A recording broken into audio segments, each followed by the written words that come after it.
Bonjour à tous, comment ça va? Bienvenue dans la matinée Étienne sur Twitch. On lit les journaux ensemble, on en parle ensemble, et de la vie aussi, parce que c'est comme ça qu'est le meilleur. Hop, je fais mes petits réglages, mes petits cadrages, et je vous demande si tout va bien, si vous m'entendez bien d'abord, si vous me voyez bien. Je vois quelques réactions, donc ça a l'air d'aller. Je suis très heureux de vous retrouver. Après une semaine de vacances à la montagne, c'était super cool. Alors j'avais pu m'empêcher, j'ai emmené mon petit matériel de streaming, j'ai streamé quasiment tous les matins la matinée. Étienne, merci pour vos retours sur... non, il n'y a plus de barbe, c'est pareil, c'est fini, la barbe du montagnard, je l'ai rasée. Je vais avoir des rendez-vous cette semaine, donc j'essaie d'être nickel, nickel. Ah, ça me fait plaisir de vous voir. J'ai vu quelqu'un juste avant là, de commencer le direct qui disait, bon, je vous quitte, hein, je file. Quelqu'un qui a juste passé une tête, je vais en cours. Bah non, fallait rester, fallait rester. Peut-être qu'en cours, tu peux te mettre le stream dans un coin d'un écran avec une oreillette, genre discrètement quoi. Il est rangé le fond vert montagne, ouais, je l'ai rangé. Ah, il m'a bien plu ce fond vert montagne, j'étais bien de ce côté-là. Bon, je suis très heureux de vous retrouver. Les amis, je vous préviens, hein, en ce moment, je suis en phase de réglage technique. J'ai de petits soucis de connexion Internet. Ça arrive depuis quelques semaines. En cours de réglage cette semaine, le son pas fort. Hop, regarde, je l'augmente. Je t'entends très très bien. Je te lis et voilà. Donc, euh, en train de régler ces problèmes de box, en fait. Hein, il y a un petit truc qui déconne au niveau de la box, de l'adaptateur ou quelque chose. On est en train de le régler. Je dis ça pourquoi? C'est parce que ça va sûrement cracher ce matin. Hein, ces dernières semaines, on a eu des crashs quotidiens. Un, 2, 3 crashs par stream. Pas de panique, ne vous en allez pas, 30 secondes, une minute, ça revient. La connexion Internet se rétablit et ça repart. C'est vraiment un problème de connexion Internet. Là, j'ai changé quelque chose ce matin, on va voir. Ensuite, je vais changer autre chose, j'attends un petit adaptateur dans la journée, on va voir. Puis on va continuer et on va trouver une solution pour retrouver la stabilité. En tout cas, j'ai rétabli les paramètres de mon stream habituel, à savoir une image avec une bonne définition. Il y a un emote. Et c'est un émot de Samuel, ça. Mais c'est tout nouveau, ça. Mais je connais pas. Mais je vois, oui. Un émote pour moi. Mais c'est moi. Mais à qui dois-je ce bel émote? J'ai l'impression que je louche un petit peu. Il est trop. J'ai un émoticône. Pop, pop, pop, c'est moi. Petite. Ah, c'est Pépipine. D'ailleurs, on dit Pépipin ou Pépipine, à votre avis? Oui, c'est Pépipin. Alors, c'est Pépin. Pépin, Pépine. Je dis Pépin, peut-être. Alors, Pépipin, me dit-on. Oui. Ah oui, alors ça, c'est mon raid de samedi. Ça y est, je viens de comprendre. Ah, merci, peut-être qu'elle est là. Peut-être qu'elle stream. Alors, Pépipin, en fait, c'est... Oh, c'est trop cool, c'est trop cool. Est-ce que Camille... Je vois une Camille Pépin dans le chat. Est-ce que c'est Camille? Ou est-ce qu'elle stream? Elle est en stream, ok, d'accord. Alors, pour ceux qui ont raté l'épisode, pour comprendre d'où vient ce magnifique émote du Samuel Etienne qui louche un petit peu. Ah, c'est cool. En fait, c'est... moi, j'ai pris l'habitude parce que je trouve ça sympa. C'est Twitch, c'est cool. À la fin de mon stream, j'invite ceux qui sont avec moi, tous les viewers. Donc Pépin Camille, c'est pas l'autre Pépin, hein, c'est une autre Pépin. Bon, c'est un très joli nom de famille. Euh, J'invite les viewers qui sont avec moi à aller découvrir le travail d'un autre streamer, d'une autre streameuse. Je choisis volontairement quelqu'un que je découvre en furetant dans les arcanes de Twitch, quelqu'un qui n'a pas beaucoup de viewers au moment où je suis en live. Alors je parle de quelques dizaines de viewers, maximum 100, 200 viewers, max, max, max. Et je vous invite à découvrir son travail un petit peu au feeling, comme ça, en fonction aussi de vos invitations. Voilà. Et on a eu de très belles surprises la semaine dernière. Systématiquement, ah, ça vient de la photo modèle où je louchais dessus. Bah, ça... ah, c'est mignon.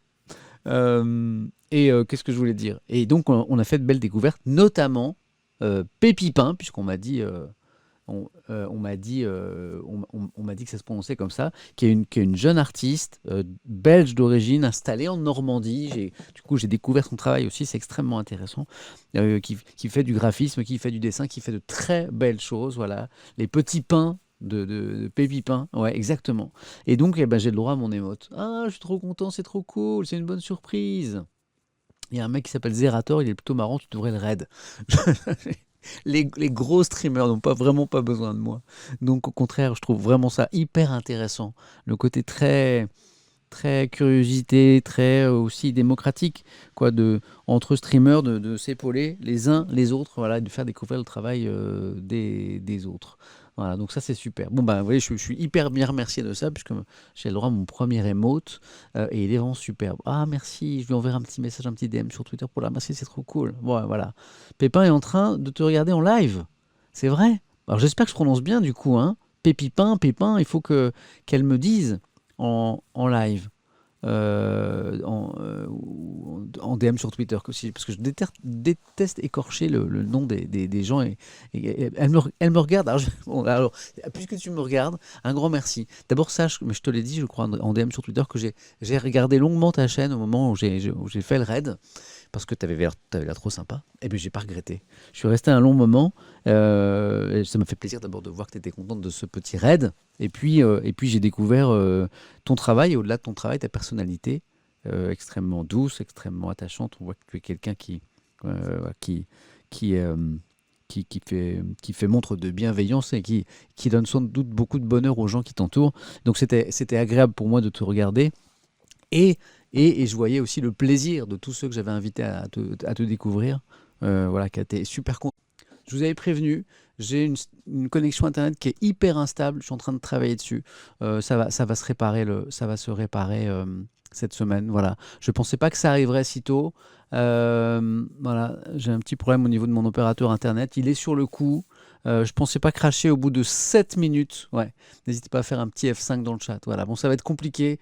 Voilà, mon opérateur internet, à qui je ne veux pas faire de mauvaise publicité, et sur le coup, voilà, ça fait déjà, avant de partir en vacances la semaine dernière, j'avais le problème. Je crachais jusqu'à 3 fois par stream.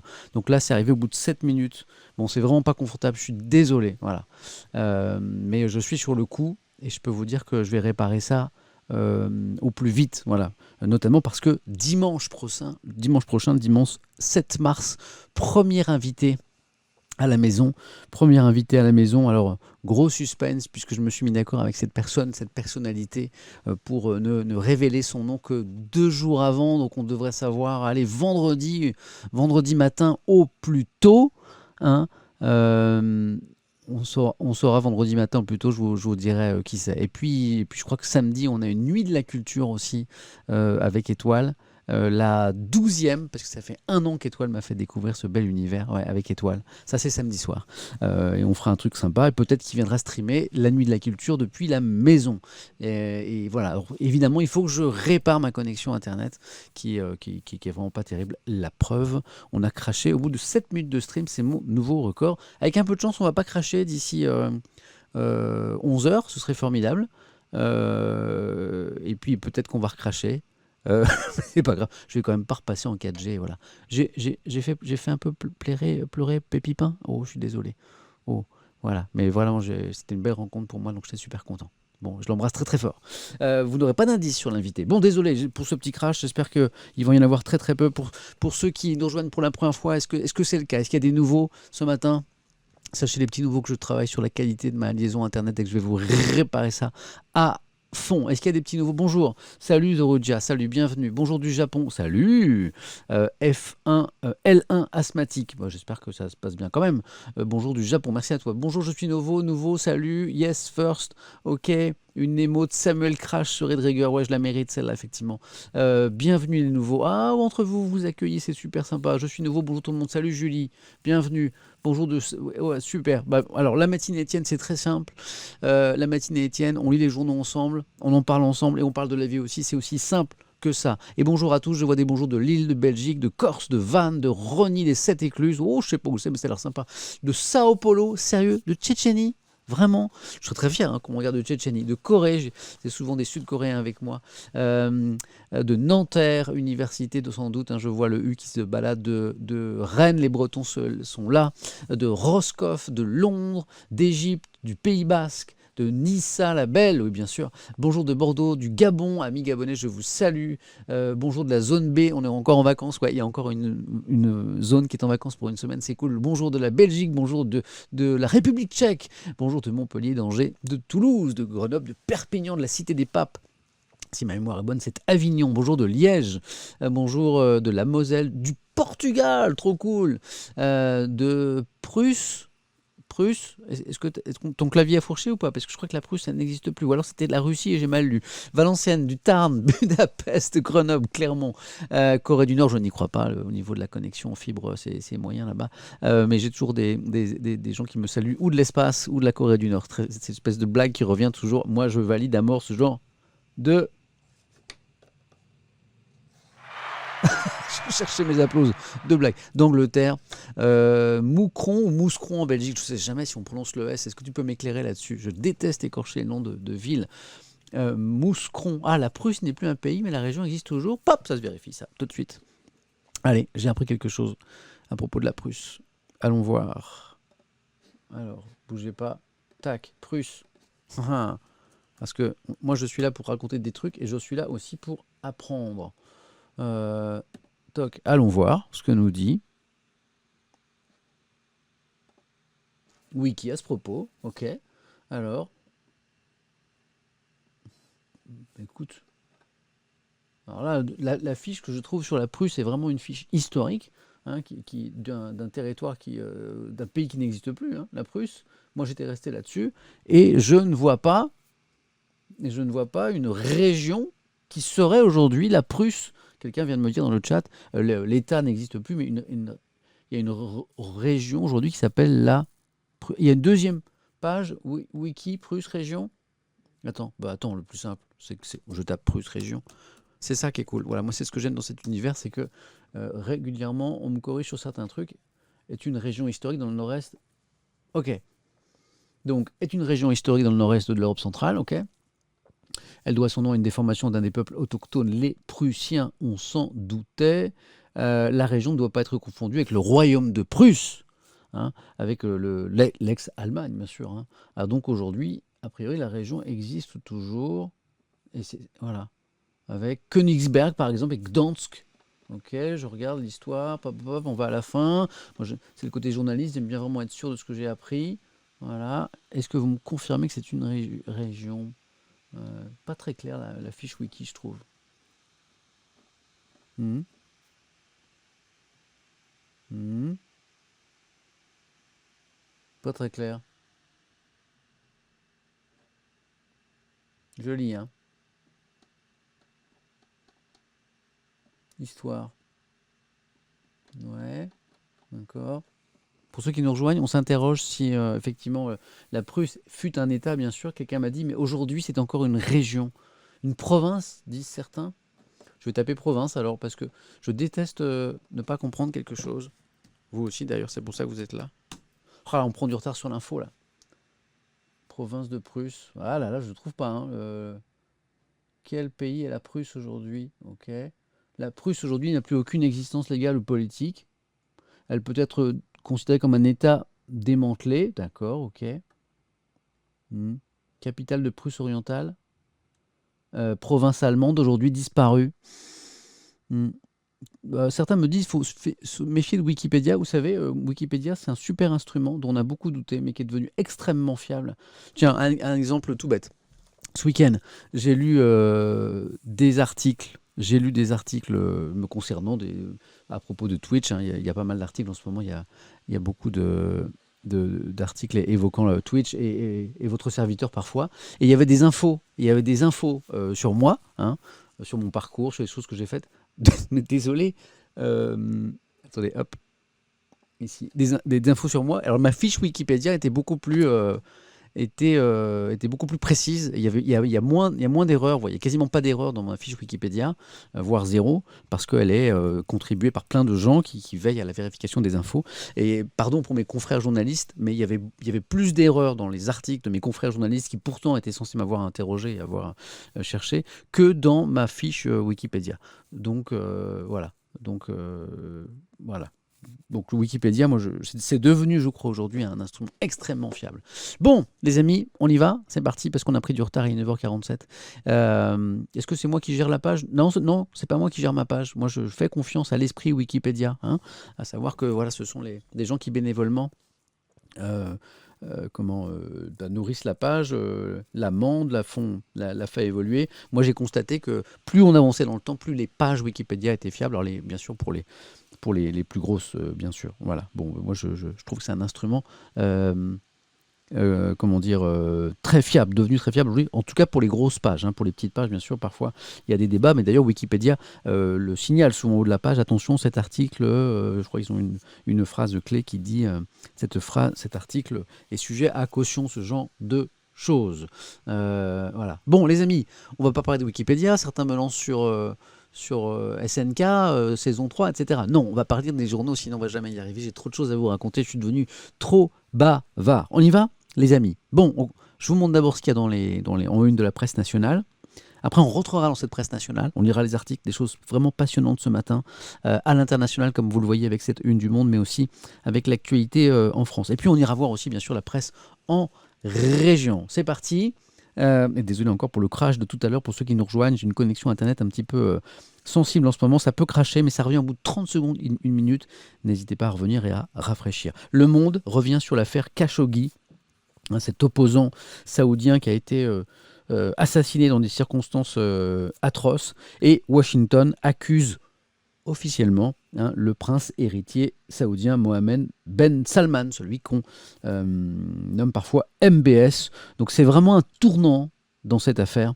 Voilà, on lira ça avec Le Monde. Pourquoi ce tournant? C'est lié bien sûr à l'administration Joe Biden. Il y a un vrai tournant dans la relation entre l'Arabie saoudite et les États-Unis. Voilà, Joe Biden n'a pas du tout la même politique vis-à-vis du royaume que son prédécesseur Donald Trump. On verra ça dans le détail. C'est vraiment passionnant. C'est le principal titre du Monde. Il y a une pleine page dessus et un éditorial. C'est ce que je vous ai sélectionné dans Le Monde aussi. Je dis aussi parce qu'on a aussi cet article très intéressant sur la vie politique de notre pays et sur comment le président Macron diabolise ses oppositions. Alors le mot est extrêmement fort, il m'a même surpris dans Le Monde, qui est un journal qui fait très attention aux mots, voilà, et qui ne cède pas facilement à un titre choc. Vous voyez, c'est pas du tout leur genre, les titres putaclic, comme on dit sur les cochonneries qu'on trouve sur Internet, notamment sur Facebook. C'est pas de l'info, ça. Et là, comment Macron diabolise ses oppositions, j'étais un peu étonné, et en fait, c'est finement analysé. On verra comment le président Macron diabolise effectivement ses oppositions. C'est assez étonnant. L'article est très intéressant. Un an sans culture, un an que le secteur culturel maintenant, c'est énorme, est impacté par la crise sanitaire, avec les conséquences que l'on sait, les cinémas fermés, les théâtres fermés, les salles de concert fermées, tout un secteur à l'arrêt. C'est une catastrophe, bien sûr, pour les passionnés qui vivent de ce secteur. Un an sans public, et le Parisien qui fait le point là-dessus. Je vois des F pour la culture de Thibaut Robge, par exemple, et oui, et d'autres F, des F pour le secteur de la culture. Est-ce qu'on ne peut pas faire autrement? Moi, c'est la question que je soulève très modestement depuis quelque temps. C'est aussi la question que soulève le Parisien ce matin, avec un appel lancé dans les colonnes du journal par des professionnels du spectacle. Ils demandent quelque chose de très précis au président Macron et à la ministre de la Culture. Ils veulent un calendrier. À propos de calendrier, ça y est, les tests. Regardez, alors vous expliquez, voilà, certains se demandaient mais c'est quoi tous ces F dans le chat? Vous êtes en train d'expliquer, c'est une référence à un jeu vidéo, rendre hommage à quelqu'un décédé, disparu dans le jeu Call of Duty. Puisqu'on parle de calendrier, c'est parti. Les tests salivaires, on épargne nos chères têtes blondes, nos enfants du test Covid. PCR avec l'écouvillon au fond du nez, c'est quand même pas cool pour nos petits-enfants. Et donc ces tests salivaires, ça arrive a priori massivement dans les écoles à partir d'aujourd'hui. Pourquoi faire? Eh bien, article dans le Parisien. Il y a un article dont je vous ai parlé la semaine dernière de Libération. C'est plus qu'un article, c'était la une. Et on voit d'ailleurs à gauche de cette image cette une de samedi de Libération qui a fait beaucoup parler, cette une consacrée aux électeurs de gauche qui, à un an de la présidentielle, disaient « c'est fini, on ne fera plus barrage républicain ». On a voté pour Chirac pour faire barrage à Jean-Marie Le Pen, on a voté pour Macron pour faire barrage à Marine Le Pen. On ne le fera plus, c'est une musique qu'on entend de plus en plus à gauche. Libération a fait le point là-dessus. Il y a eu énormément de réactions de ce week-end du côté de la majorité, des représentants de la majorité qui étaient très en colère. Et du coup, eh bien, Libération revient sur ce feuilleton et estime que la Macronie est en plein déni. Ça tire à boulet rouge, là.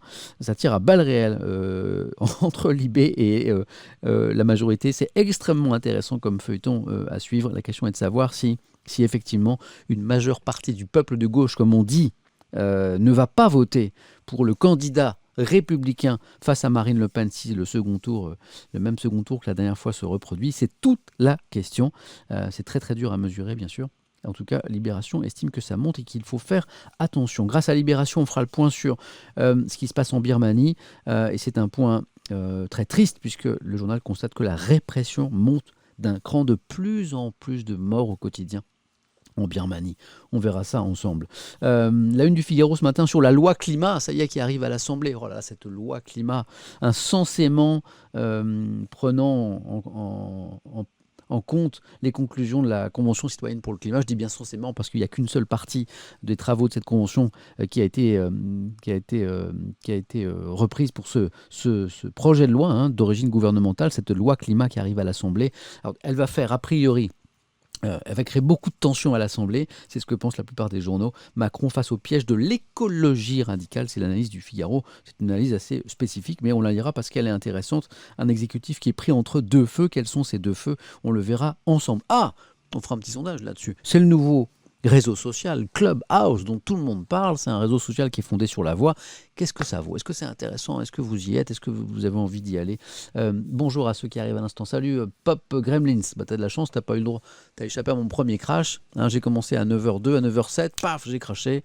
J'ai une connexion Internet toute pourrie en ce moment. Je suis en train de la réparer.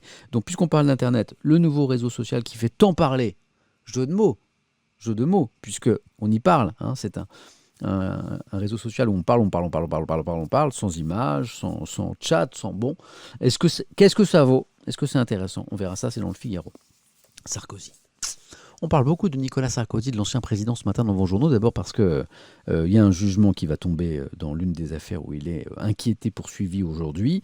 Et puis certains estiment qu'il pèse encore, qu'il pèse dans le game. On fera un sondage sur le réseau social. Comment Sarkozy pèse encore dans le game, aurait pu rajouter l'opinion. C'est vrai que certains à droite estiment que c'est peut-être le recours, on ne sait jamais. Et si c'était lui, le candidat rêvé de la droite pour la prochaine présidentielle. Certains y pensent à droite, certains y pensent. Et même le président Macron fait attention à cette hypothèse. On lira ça dans l'opinion, c'est extrêmement intéressant. Moi, je dis bravo Lacroix. Hop. Je dis bravo Lacroix. Hop, applause. À quoi servent les journaux? À vous informer, bien sûr, mais aussi parfois à s'engager. À s'engager comme ici, dans l'histoire de la presse, bien sûr, il y a des journaux qui s'engagent parfois. Là, c'est La Croix qui s'engage auprès des jeunes, soutenir les jeunes dans la crise. La Croix s'associe à la Fondation de France qui, grâce aux dons, finance des programmes d'aide en faveur des étudiants en difficulté. Hey, c'est pas, le candidat de la droite, c'est pas Macron. Point d'interrogation. Me demande Braise 85 en rebond sur le débat de tout à l'heure. Excellente question. C'est toute la question, justement. En tout cas, c'est le sentiment d'une partie des électeurs de gauche. Donc, très bonne remarque. Soutenir les jeunes dans la crise. La Croix s'associe à la Fondation de France qui, grâce aux dons, finance des programmes d'aide en faveur des étudiants en difficulté. Pas mal, la Croix. De quoi s'agit-il? On verra ça ensemble. Alain Raymond, le petit billet dans la Croix, qui se moque des gens, vous savez, qui disent « Ah, mais moi, je ne suis pas candidat, mais non, et puis il y a des choses plus importantes. » Et en fait, qui ne rêvent que de ça. Excellent billet d'Alain Raymond, on rira ensemble. Voici l'opération entre la Croix et la Fondation de France pour soutenir les étudiants. Ça, c'est cool, je dis bravo. L'équipe ce matin, du foot, et du foot, et du foot, et du foot, et du foot, et du foot, et du foot, et de la Ligue 1, et de la Ligue 1, et du foot, et du foot, et de la Ligue 1, et du foot comme d'habitude. Bon, mais il y a du ski aussi. Et moi, je vous parlais plutôt de ski avec nos champions français dont on ne parle pas assez. On a des grands champions. On a Fèvre notamment. On a Pinturo, bien sûr, Alexis Pinturo. Prenez un gars comme Alexis Pinturo, qui va peut-être remporter la Coupe du Monde cette année, le gros globe, ce qui n'est pas arrivé depuis Alphand, je crois. Alors, je vérifierai cette info, je vais vous le dire tout à l'heure. Depuis Luc Alphand, depuis super longtemps, depuis plus de 20 ans, personne n'en parle en France. Personne n'en parle. Il est beaucoup plus... Mais de caca, mais vraiment affreuse. Et donc, je vous ai prévenu, c'est mon deuxième crash en moins d'une demi-heure. Voilà, et je pense que ça va cracher et recracher et cracher encore. Ça va être résolu dans les prochains jours et je m'en excuse de cette qualité de stream, c'est affreux. Voilà, un petit F5 dans le chat. Normalement, je suis revenu. Voilà, vous me le confirmez. Voilà, désolé. Bon, désolé les amis. Hein, comme je vous le disais, j'ai un problème de box, d'accès Internet. Mon opérateur, à qui je ne vais pas faire de mauvaise publicité, est dessus. J'espère que ça va être réparé aujourd'hui ou demain. Voilà. Mais au prix qu'on paye, c'est scandaleux. Je suis désolé. C'est affreux pour le confort de ce stream. Je suis vraiment confus. Sachez que je travaille là-dessus. En tout cas, 2 crashs en l'espace de 27 minutes. Je sais que c'est pas cool. Je suis désolé. Changement de câble déjà. Je change un adaptateur tout à l'heure. Je tente différentes choses et d'ici la fin de la semaine, je vous promets, ça va être réglé, c'est promis. Bon, donc, je disais, on ne parle pas assez de nos skieurs, et ben on en parlera grâce à l'équipe. Et puis on ira voir la presse en région, la Voix du Nord, alternant cherche employeur. Très belle opération de la Voix du Nord. 1000 jeunes se sont inscrits déjà sur un site dédié créé par la Voix du Nord, des jeunes qui cherchent une alternance. Le problème, c'est est-ce que les entreprises seront au rendez-vous? Agression d'un journaliste à Reims, gravissime. Ce journaliste photographe est entre la vie et la mort. C'est à la une de l'Union ce matin. Agression de notre journaliste à Reims. Que s'est-il passé? Comment en est-on arrivé là? Eh bien, on en parlera puisqu'il y a 2 pages consacrées par le journal à cette question. La presse régionale extrêmement intéressante ce matin avec, c'est pas parce qu'on a un journal régional qu'on ne parle pas de l'info nationale, c'est pas parce que c'est un journal régional qu'on ne parle pas de l'actualité internationale. C'est Ouest France qui commence une série d'articles ce matin sur le Maroc, l'exil à tout prix d'une partie de la jeunesse. Pourquoi une partie de la jeunesse marocaine prend tous les risques avec leur vie, au risque de leur vie pour venir en France. Pourquoi? Et on verra que ça n'est pas que l'Eldorado, que ce n'est pas que une vision un peu fantasmée et rêvée de la France qui les attire. Ils fuient aussi beaucoup de choses du Maroc. C'est ce qu'on apprend avec un premier reportage, notamment la façon dont la jeunesse, dont les enfants, certains enfants sont créés, sont traités là-bas. Je suis en train de lire vos commentaires sur le stream. Je suis désolé de cette qualité de stream avec ces crashs sans arrêt là, qui vous oblige à tout relancer à chaque fois. Voilà, désolé. Bon, mais on verra ça. C'est extrêmement intéressant ce que fait Ouest France. Sarkozy, l'heure de vérité, je vous disais, le président Sarkozy à la une de beaucoup de journaux ce matin. C'est aujourd'hui que le tribunal de Paris se prononce dans l'affaire dite des écoutes sur le sort de l'ancien président Nicolas Sarkozy. Le parquet a requis de la prison ferme contre l'ancien président. Est-ce qu'aujourd'hui, le président Sarkozy va être condamné à de la prison ferme? Bon, ils ont bien choisi leur photo, la Dépêche du Midi. Là. Ils n'ont pas été cool avec l'ancien président. Là, on peut dire qu'il a un peu la tête de celui qui va apprendre qu'il est condamné à de la prison ferme. Dites donc, la Dépêche du Midi, vous l'avez gâté, là, l'ancien président. Oh là là. Bon, on se penchera sur ça. Et voilà un petit peu pour le sommaire d'aujourd'hui. Bon, bah c'est pas mal. Un joli sommaire. Et puis deux crashs de mon stream en moins d'une demi-heure. Je dis que je suis en train de battre tous les records. Je vous promets que je vais arranger ça. On y va? On attaque le monde? Paf. C'est pas une connexion Internet pourrie qui va m'empêcher de vous raconter des histoires d'infos. Ça, je vous le promets. Avant de partir, puisque ça fait 28 minutes que je vous parle, petite pause, café, ici le café c'est sacré, bon café, bon thé, bonne tisane, bon matcha, latte, bon tout ce que vous voulez, du moment que c'est rafraîchissant et qu'il n'y a pas trop d'alcool dedans parce que à 10h02, vraiment ce serait abusé. Bon café les amis.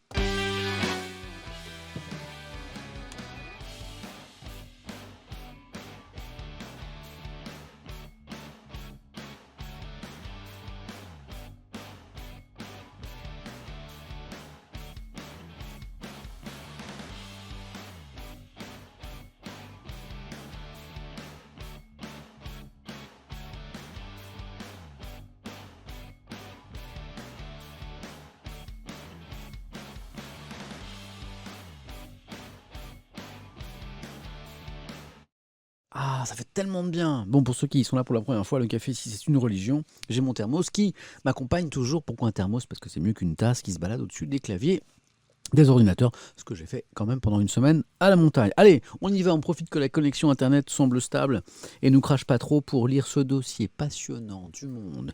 Dernière édition sur l'affaire Khashoggi. Je vais vous rappeler de quoi il s'agit exactement. Washington, ça y est, accuse officiellement le prince héritier saoudien. Pour le renseignement américain, il est établi, en fait depuis longtemps, on le verra ensemble, que c'est bien l'homme fort de l'Arabie saoudite, le prince héritier d'Arabie, Mohamed Ben Salman, alias MBS, qui a approuvé l'opération contre le journaliste assassiné en Turquie en 2018. Son rapport, tiré d'un document classifié de la CIA, a été rendu public. Donc c'est sûrement pas par hasard que Washington rend public ce rapport vendredi dernier à la demande de... Je vous le demande, je vous le... c'est quoi l'expression je vous le fiche en mille, je vous le paye en mille. Ah là, ça y est, j'ai bugué. Je vous le donne en mille. Il me manque un mot là. À la demande de merci à vous, heureusement que vous êtes là. Je vous le donne en mille. Ah, heureusement que vous êtes là. Par Joe Biden, le président démocrate qui souhaite recalibrer les relations avec l'Arabie saoudite, un allié choyé par Donald Trump. Les États-Unis ont annoncé des sanctions contre des proches du régime, mais pas contre le dirigeant saoudien. Alors, maintenant on rentre dans le détail, vous avez un petit peu le canevas. Alors, donc on parle d'un rapport qui, jusque-là, a été classifié, rédigé par la CIA. On est en plein film d'espionnage, c'est à lire page 2 dans Le Monde, mais ça se lit comme un roman d'espionnage, sauf qu'hélas, ça conduit à la mort dans des conditions affreuses d'un homme, d'un journaliste. Tiré d'un rapport jusque-là classifié, rédigé, écoutez bien, quelques semaines seulement après l'assassinat survenu dans le consulat saoudien d'Istanbul. Le rapport est super vieux, c'était quelques semaines après l'assassinat. Pourquoi est-il resté, caché aussi longtemps? On va comprendre. Assassinat particulièrement barbare, je reviens sur les faits pour ceux qui n'ont pas l'affaire en tête, venu au consulat, donc on parle du consulat saoudien d'Istanbul, en Turquie, pour récupérer des documents administratifs. Le dissident, donc M. Khashoggi, chroniqueur au Washington Post, avait été tué, démembré sur place, voilà, et ses restes n'ont jamais été retrouvés. Donc ça, c'est l'affaire. Le Monde nous rappelle donc qu'il y a eu un rapport quelques semaines seulement après l'assassinat de Jamal Khashoggi, que des parlementaires américains avaient fait quoi? Avaient exigé des sanctions après s'être entretenus avec la directrice de la CIA qui leur avait un petit peu raconté l'histoire. Sauf que le président de l'époque, c'était un certain Donald Trump. Et que ce dernier, revenu, explique Le Monde, enchanté d'une visite en Arabie Saoudite, où il avait effectué son premier déplacement, attention, ça n'est pas rien, à l'étranger en 2017, et bien Donald Trump avait défendu sans le moindre état d'âme le prince héritier reçu avec les égards à la Maison-Blanche en mars 2018. Il s'était ainsi opposé à la publication des résultats de l'enquête de la CIA, pourtant exigée par le Congrès. Le président, donc, Trump avait maintenu par ailleurs le soutien de Washington à cette guerre dévastatrice lancée au Yémen, dont vous avez peut-être entendu parler, lancée par Mohamed Ben Salman, concentrée sur la promesse saoudienne d'achat massif d'armes américaines. Donc, pour résumer, l'Arabie saoudite, c'était l'allié qu'il fallait ménager. Alors, ça a toujours été le cas, mais là, peut-être un peu plus encore avec Donald Trump. Et ça change. Ça change. Depuis son arrivée à la Maison-Blanche, écrit Le Monde, Joe Biden a pris le contre-pied de la politique de son prédécesseur, notamment en mettant fin au soutien, regardez, militaire américain dans la guerre saoudienne conduite au Yémen, et en nommant un émissaire chargé d'une mission de paix dans ce pays en proie à une guerre civile très meurtrière. Le souhait du nouveau président de parvenir à un nouvel accord avec le régime iranien visant à empêcher Téhéran de se doter de l'arme nucléaire constitue un autre revirement par rapport à des pressions maximales soutenues par Riyad. Ces dernières n'ont pourtant pas fait plier l'Iran. Donc il y a un changement de Biden sur le rapport avec l'Arabie Saoudite, sur le rapport avec la guerre du Yémen, sur cette politique très dure vis-à-vis de l'Iran sur la question nucléaire qui avait été décidée par Trump. Sur tout ça, revirement de Joe Biden. Donc au-delà de l'affaire Khashoggi, on s'en doutait, mais là c'est confirmé, une politique diplomatique étrangère de Joe Biden qui rompt assez radicalement avec son prédécesseur. Un petit mot à la fin de l'article sur la fiancée de Jamal Khashoggi, qui a vu son futur époux assassiné et démembré dans cette ambassade d'Arabie Saoudite. Atis Cengiz, la fiancée turque du dissident qui l'attendait devant le consulat saoudien d'Istanbul et ne l'a jamais vu ressortir. C'est d'elle que c'est parti. C'est d'elle que c'est parti. Elle n'a jamais vu son fiancé ressortir. C'est elle qui a donné l'alerte. En guise de réaction à cette publication de l'enquête de la CIA, a publié sur son compte Twitter une photo de l'homme qu'elle devait épouser, accompagné d'un simple mot dièse, hashtag justice. pour Jamal. Voilà pour cette affaire. Il y a du nouveau maintenant pour ceux qui en doutaient. Effectivement, MBS, le prince héritier saoudien, est bien lui qui a donné l'ordre d'assassiner son opposant. Édito à ce propos du Monde, qui a vraiment décidé de mettre un coup de projecteur là-dessus, éditorial du Monde qui cherche à aller un petit peu plus loin et se demande tout ce que veut dire tout cela. En décidant de publier ce document, Joe Biden signale donc à MBS que ses pulsions autocratiques auront désormais un prix. Le nouveau président américain n'a pas l'ambition de déloger le prince héritier de la ligne de succession, c'est pas du tout l'objectif. La publication du rapport Khashoggi n'est pas non plus synonyme de rupture entre les deux alliés. Attention, c'est pas une rupture entre les deux pays, c'est juste une évolution de la relation. Expliqué ainsi par cet édito, je trouve ça assez passionnant ce matin. Joe Biden attend de l'Arabie Saoudite une gouvernance moins brutale. Le président démocrate sait qu'il ne transformera pas MBS en parangon de vertu. Il a simplement besoin que son principal partenaire arabe soit plus présentable et joue le jeu du multilatéralisme, alors qu'il s'apprête à négocier avec l'Iran. Je vous en parlais à l'instant. Un retour à l'accord sur son programme nucléaire. Joe Biden tente aussi de se prémunir contre les mauvaises surprises, un mauvais coup sur la question iranienne de l'allié saoudien. Et puis conclusion en fin de l'édito, le prince héritier serait bien avisé d'entendre le message. En parallèle à ces crises d'autoritarisme, il a lancé un ambitieux programme de modernisation économique et sociétale de son pays, une initiative qui nécessite un niveau d'investissement étranger et d'adhésion populaire dont l'Arabie est aujourd'hui très loin. Si MBS veut réussir ce qu'il a mis en œuvre dans son pays, eh bien il a besoin d'appui, notamment américain. À bon entendeur, salut, vient de lui dire Joe Biden. Passionnant, ce dossier dans Le Monde. Et puis, je continue avec Le Monde, avec cet article que je porte à votre connaissance. Je trouvais le mot un peu fort, et puis finalement, j'ai trouvé l'article vraiment intéressant. Comment le président Macron, suspense, diabolise ses opposants.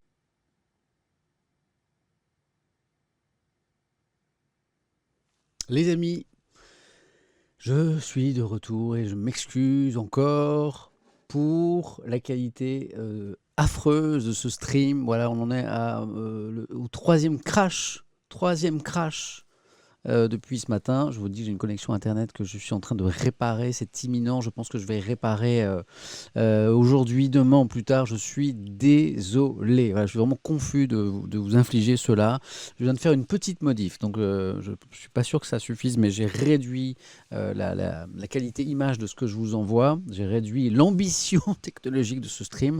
Alors, mais je pense que rien n'y fera. Je pense que c'est un problème de connexion Internet qui crache en fait. Bon, je vais vous réparer ça, je vous le promets. Si ça recrache une quatrième fois, ce qui arrivera sûrement, vous savez ce qu'on fera, c'est que je me déconnecterai, je me reconnecterai en 4G avec mon téléphone comme à la montagne et on ne sera plus ennuyé. Voilà, on se sera un petit peu tout pourri au niveau de l'image, mais c'est pas grave, il vaut mieux ça que d'être interrompu sans arrêt, et on pourra aller jusqu'au bout de ce stream à 11h. Je suis désolé parce que du coup on est extrêmement ralenti. On est 10h13, je vous ai parlé que du Monde alors je vais vous quitter à 11h30. Donc je suis vraiment désolé. Non, c'est pas un redémarrage de la box, c'est un vrai problème de connexion Internet. Mon opérateur est sur le coup, mais disons que pour l'instant il n'a pas été super rapide et super efficace. Bon, désolé, je m'excuse, on continue avec cet article du Monde. Donc, si ça recrache, restez bien avec moi puisqu'on passera en 4G et puis ça résoudra les problèmes. Comment Macron diabolise ses oppositions? Je reprends le fil de cet article et je lis. Les uns dénoncent de l'idéologie, les autres une écologie de l'entre-soi, moraliste, élitiste qui fait peur, en public, en privé. Sur les plateaux de télévision, dans les discussions informelles, les membres du gouvernement n'ont eu de cesse pendant une semaine que d'attaquer la décision du maire écologiste de Lyon, je vous en ai beaucoup parlé, Grégory Doucet, d'instaurer un menu sans viande dans les écoles de sa ville.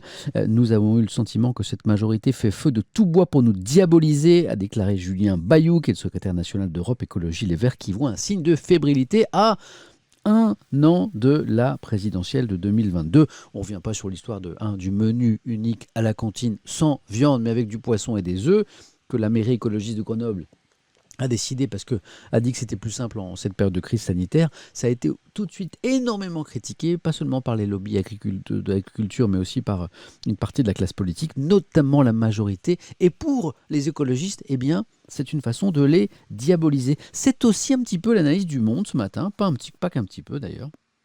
Voilà. Dans ce domaine, le locataire de l'Élysée, donc Emmanuel Macron, réserve ses flèches les plus acérées aux écologistes. Pourquoi les écologistes sont-ils un peu plus critiqués, voire diabolisés que les autres par la majorité? Parce qu'ils ont connu de bons résultats électoraux, bien sûr, une percée aux élections européennes de 2019, puis aux municipales l'année suivante.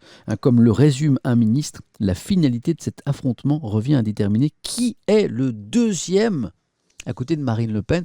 Je trouve ça tellement triste aujourd'hui que le débat politique soit réduit à ça. On nous dit, les sondages nous disent, mais bon, les sondages sont de l'avis des Français, est-ce que c'est un instrument fiable ou pas? Les sondages nous disent, la classe politique aussi, en partie, nous dit, écoutez, Marine Le Pen sera au second tour, donc la question est de savoir qui sera en face d'elle, qui pourra bénéficier éventuellement du vote républicain pour faire à nouveau barrage au Le Pen. Je dis au, puisqu'il y a eu barrage contre Jean-Marie Le Pen avec les gens qui ont voté.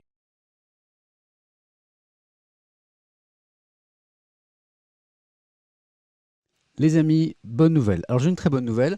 Donc je crois que c'est le 4e crash de mon stream depuis qu'on a commencé à discuter 9h32. Donc ça c'est un record, donc c'est plus possible. Maintenant ça ne bougera plus. Je suis passé en 4G. Voilà. Adios mon opérateur, là, ma box, qui n'est pas à la hauteur du défi que je lui ai posé, à savoir me réparer ma ligne internet. Ça fait 15 jours qu'on en discute quand même.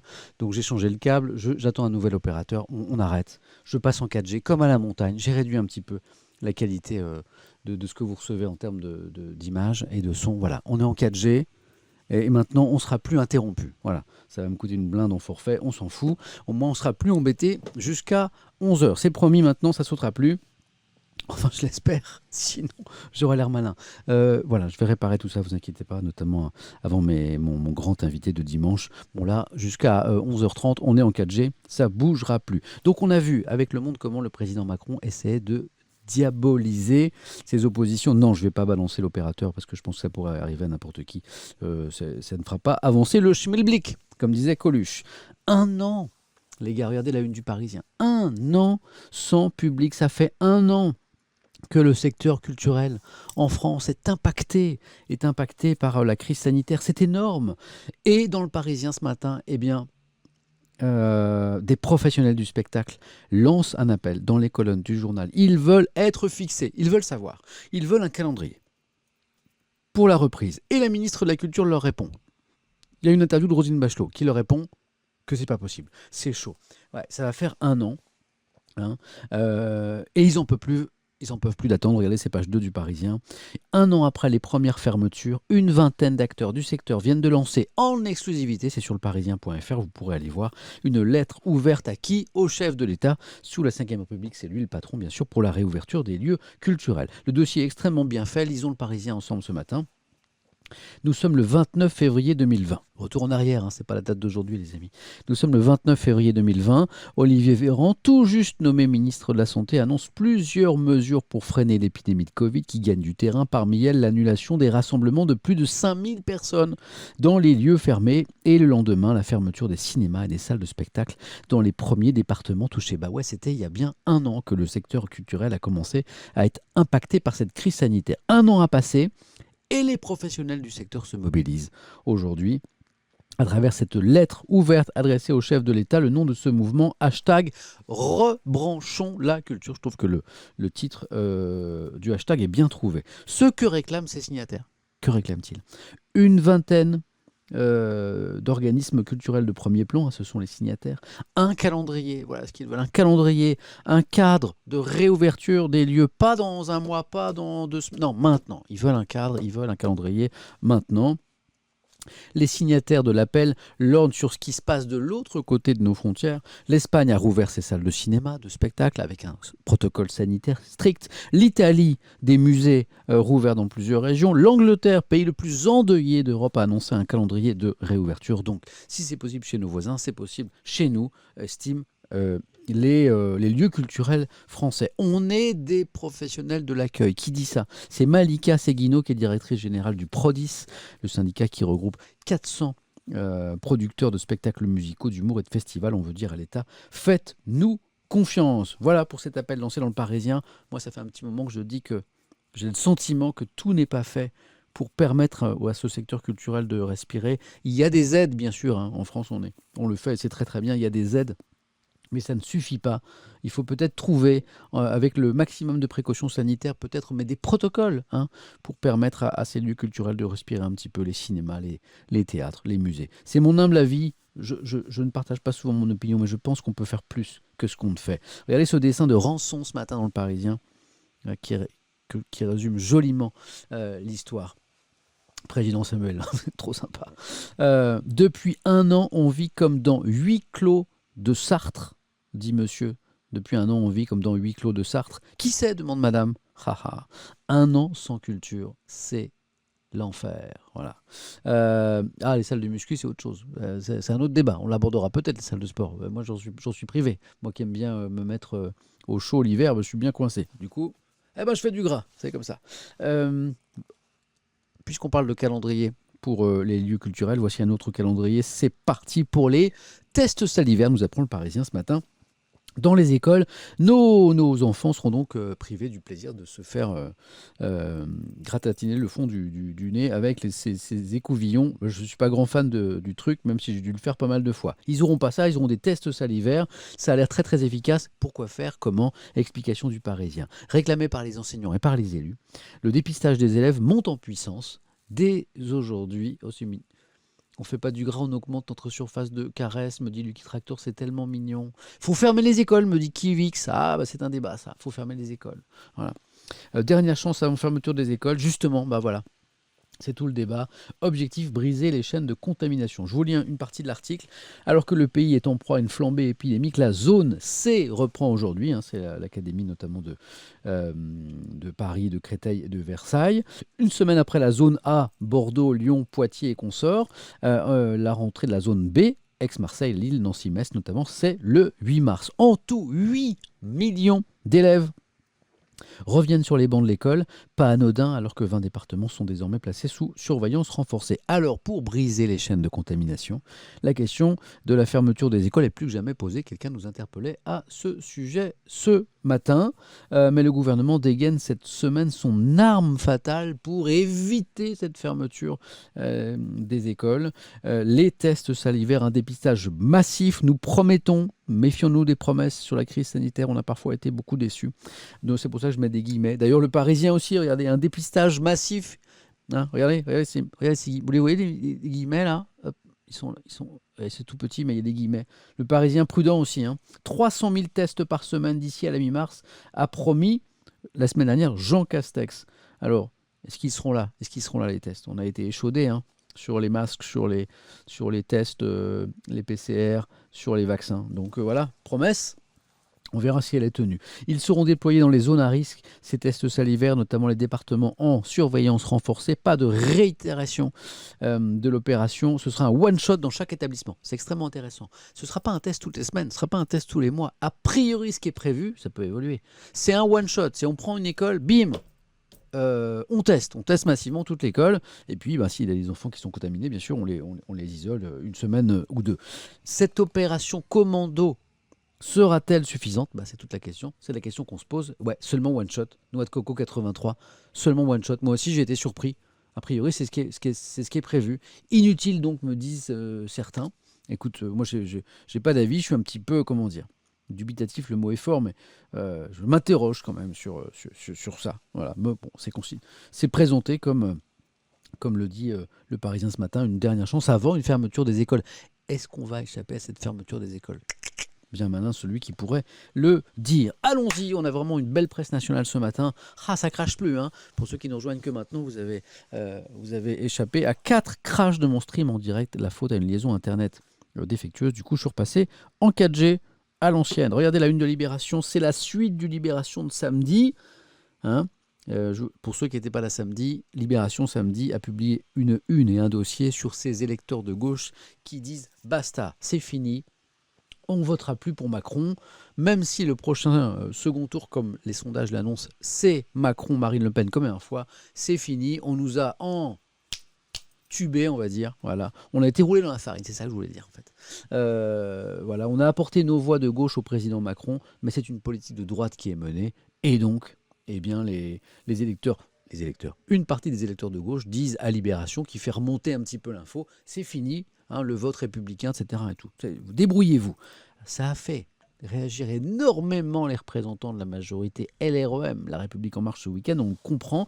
Du coup, suite du feuilleton, la une de Libération ce matin, la Macronie en plein déni. Pop, pop, pop, ça se tend entre la majorité et Libération. Les journaux, ils sont pas là pour faire plaisir, ils sont là pour dire les choses. Donc si ça se tend entre un journal et un parti, c'est pas un problème.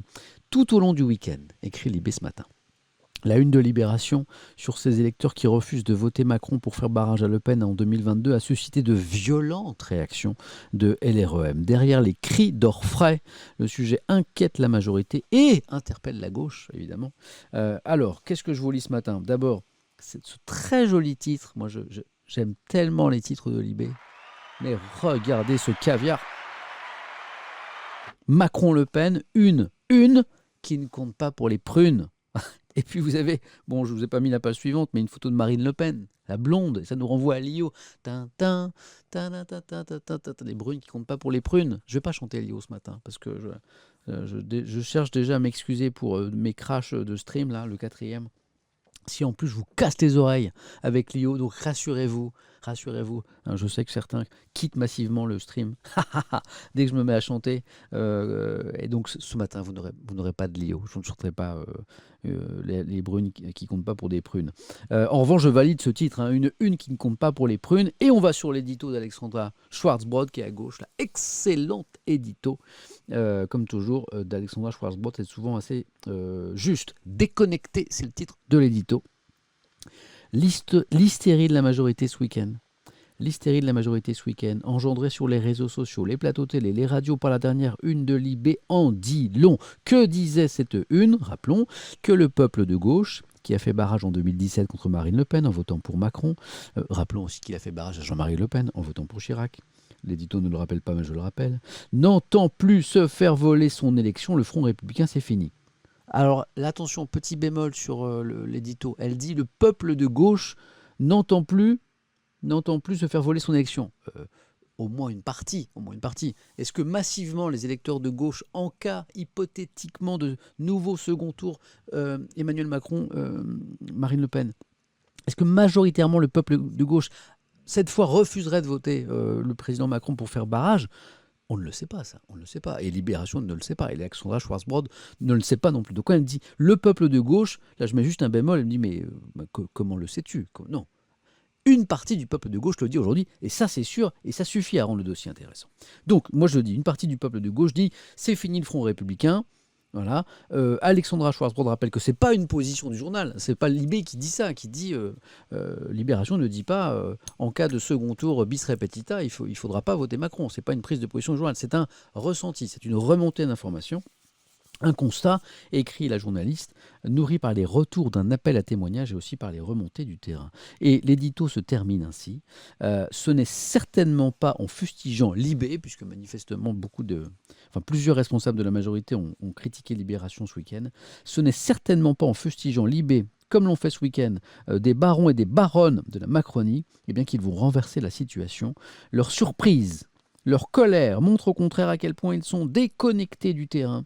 Il reste un an pour faire en sorte que ce duel mortifère n'ait pas lieu, un an pour permettre aux leaders de gauche de s'entendre sur la candidature la plus rassembleuse possible, seule solution pour donner envie aux électeurs de gauche d'aller voter, non pas contre, mais pour Libération, qui rêve d'un candidat, pourquoi pas d'une candidature unie à gauche, qui aurait un petit peu de la gueule, qui pourrait faire un bon score au premier tour, et Libération rêve, pourquoi pas, arriver au deuxième tour. Donc là, Libération, qui est un journal de gauche et qui l'assume, fait ce rêve, j'ai envie de dire, à suivre les amis. Bon, je dis un petit peu les coms, parce que ça fait longtemps que je n'ai pas levé la tête. Oui, mais qui à gauche? Ah, bah oui, qui à gauche? Bah oui, qui à gauche? Ah, Il y a une interview d'Olivier Faure, là, que je ne vous ai pas mis de côté dans Libération. Olivier Faure, c'est le premier secrétaire du Parti socialiste. Alors, il est vachement critiqué par d'autres socialistes parce que lui, il dit eh ben, oui, il faut une candidature unique à gauche. Et si c'est un écologiste, c'est pas grave. Et si c'est un écologiste, c'est pas grave. Voilà. Donc, ça, c'est très critiqué par certains socialistes qui disent oh là là, il est en train de fossoyer le PS. Vous voyez, c'est très difficile, hein, une candidature unique à gauche parce que ceux qui en sont partisans sont critiqués parfois par leur propre camp. C'est très compliqué. Qui a gauche. Samuel, tu n'as pas lu l'article sur l'attachement au début de la vie. Non, pas encore, Hack 23, pas encore, je l'ai mis de côté. C'est un article que j'ai de la Croix depuis quelques jours de côté que je veux vous lire, mais à chaque fois je suis trop long, j'arrive jamais à vous lire. Mais je vous le lirai, je vous promets. Voilà. Est-ce que le PS existe encore? C'est une bonne question, ça aussi. Ouais. Mélenchon président. Les mélenchonistes sont là. Je les salue, je salue tout le monde, moi. Madame Taubira, je dis oui, disent certains. Samuel, es-tu de gauche? Mais je ne peux pas répondre à cette question. En fait, je ne suis que journaliste, moi. Dans l'isoloir, je suis un citoyen. Dans l'isoloir, je suis un citoyen. Mais quand je suis journaliste, je ne suis bien sûr que journaliste. Et je n'ai pas d'avis à exprimer sur la politique. Sauf si je me présente à la prochaine présidentielle, bien sûr, puisque je vois des Samuel Etienne 2022. Auquel cas, là, je vous dirai pour qui voter. C'est-à-dire pour Mister C. Ça y est, j'ai retrouvé ma connexion, donc je commence à redire des bêtises. On y va? On y va avec Libération toujours, qui fait le point sur ce qui se passe en Birmanie. Et ben, c'est super triste. Dimanche, sanglant en Birmanie, la répression monte d'un cran. Ceux qui ont raté les épisodes précédents, Aung San Suu Kyi, qui était pourtant la chef de gouvernement de fait, mais un peu manipulée par les militaires, disaient certains, a été arrêtée. L'ancien prix Nobel de la paix. Et puis, coup d'État. Et puis, les militaires qui, a priori, déjà en coulisses, manœuvraient le pouvoir, et bien sont revenus à la tête du pouvoir sans se cacher. Et aujourd'hui, eh bien, la répression monte d'un cran, puisque les Birmans manifestent très nombreux contre ce coup d'État militaire, et ça se réprime dans le sang. Regardez, la police a tué au moins une trentaine de manifestants en une seule journée, c'était dimanche, la journée la plus meurtrière depuis le putsch du 1er février. C'est Carole Issou, qui est correspondante à Bangkok, qui raconte. C'est devenu presque normal. La police birmane ouvre désormais le feu quotidiennement à balles réelles sur des manifestants désarmés. Le papier est incroyable et saisissant. Sur plusieurs vidéos qui ont fait surface sur les réseaux sociaux, les policiers sont visiblement à cran, survoltés sur des images prises à Dawei. L'un d'entre eux passe son arme à un collègue pour ce qui ressemble à un concours de tir. Et lorsqu'un manifestant est touché, le groupe de policiers explose de joie. Mais quoi? Dans la petite ville de Miyek, à quelques kilomètres de là, des hommes armés poursuivent les manifestants jusque dans les maisons où ils se réfugient pour leur tirer dessus, quasiment à bout portant. C'est ce qui se passe en Birmanie aujourd'hui. Heureusement que Libération nous en parle ce matin. À Mandalay, une femme d'une quarantaine d'années a été abattue en pleine rue. Vers 18h, elle portait une jupe traditionnelle fleurie. Selon plusieurs témoignages, elle ne participait même pas aux manifestations. Voilà ce qui se passe aujourd'hui en Birmanie. Il y a des dénonciations internationales. Il y a la France, l'Union européenne, Washington, tout le monde dénonce. Mais voilà. Est-ce que des sanctions seront peut-être prises et encore. Voilà, on en est là. Est-ce que la solution viendra de la rue, des Birmans, qui manifestent tous les jours, au prix qu'on vient d'évoquer? Eh ben, on peut l'espérer. En tout cas, je voulais absolument vous lire ça ce matin. Allez, on revient à l'actualité en France avec un truc dont vous allez beaucoup entendre parler dans les prochains jours, dont je vous en parler ce matin pour que vous ayez un petit peu d'avance sur la loi climat. C'est la loi censément, inspirée des travaux de la Convention citoyenne pour le climat. Alors censément parce qu'ils viennent de rendre leur note, les citoyens de cette Convention citoyenne pour le climat, sur le texte qu'a préparé l'exécutif sur leur proposition, et ils ont mis une très mauvaise note en disant mais c'est pas du tout ce qu'on voulait. Enfin, c'est pas du tout, il y a une toute petite partie, mais voilà, très mauvaise note. Et le Figaro, alors Figaro, il est sur une autre ligne, parce que le Figaro, on ne peut pas dire que ce soit le journal, alors je le dis en toute amitié, parce que j'adore lire le Figaro, moi. C'est un super journal, mais on ne peut pas dire que ce soit un journal qui brille par son engagement écologique. C'est pas trop leur tasse de thé. En tout cas, ils estiment que les écologistes sont un peu des extrémistes, quoi. J'exagère à peine. Lisons le Figaro sur cette loi climat. Loi climat. Macron face au piège de l'écologie radicale. C'est un piège, nous dit le Figaro. Réunis une dernière fois ce week-end, les membres de la Convention citoyenne ont sévèrement, je vous le disais à l'instant, noté le texte du gouvernement. Ils ont mis des notes, je crois, ils ont mis des vraies notes sur 10, je crois, ou sur 20, je ne sais pas, mais c'était pas très mauvaise note, des 3, des 2, enfin c'est très mauvais. La majorité ne parvient pas à parler d'une seule voix sur l'écologie. Et là, je vous lis maintenant l'édito de Laurence de Charette, du Figaro, qui vraiment illustre. Voilà, certains ça les met en colère. Mills Overalls, j'espère que je prononce bien ton pseudo. Un piège, pourquoi? Pour sauver l'environnement, hein.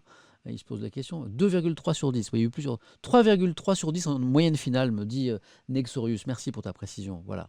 En moyenne, 2,5, disent certains. Bon, dans tous les cas, que ce soit 2,5 ou 3,3, c'est très, très, très mauvais. Alors, bon, édito de Laurence de Charette qui vraiment illustre la position du Figaro sur la question écologique. Que si vous interrogez sur la lecture du Figaro sur la question de l'environnement, tout est résumé un petit peu ici. Mais c'est bien que la presse soit diverse, c'est bien qu'il y ait du Libération, du Figaro, de l'Humanité, de la Croix. C'est bien. Parce que c'est quand il y a plusieurs regards que l'information devient fiable, hein, plusieurs sensibilités. Hein. Ne lisez jamais la même source d'information. Je vous le dis souvent, multipliez les sources. Ne lisez pas qu'un journal. Hein. Sinon, vous allez rester enfermé dans vos propres idées. Si vous êtes plutôt de sensibilité de gauche et que vous lisez tous les jours Libé ou l'Humanité, si vous êtes de sensibilité plutôt de droite et que vous lisez le Figaro tous les jours, si vous êtes un pro-liberté des entreprises et que vous lisez l'Opinion tous les jours, si vous êtes un catholique ou un chrétien fervent et que vous lisez que la Croix, c'est bien de lire la presse, mais ça ne va pas, parce qu'en fait, vous n'allez lire que des choses qui ressemblent à votre façon de penser. Mais voilà, il faut sortir de son confort, il faut lire... on peut lire uniquement Le Monde, me demande Cheb Ferry. Non, j'adore lire Le Monde, c'est le premier journal que je lis. Mais non, ça ne peut pas suffire. Change. Hein, c'est comme les réseaux sociaux qui, en fonction de votre personnalité, ne finissent que par vous proposer que des choses qui vont dans le sens de ce que vous pensez. Et, vous êtes très content, le réseau social en question est très content, mais intellectuellement c'est une catastrophe. Donc multipliez les sources d'information et lisons cet édito de Laurence de Charette sur le Figaro. Hop.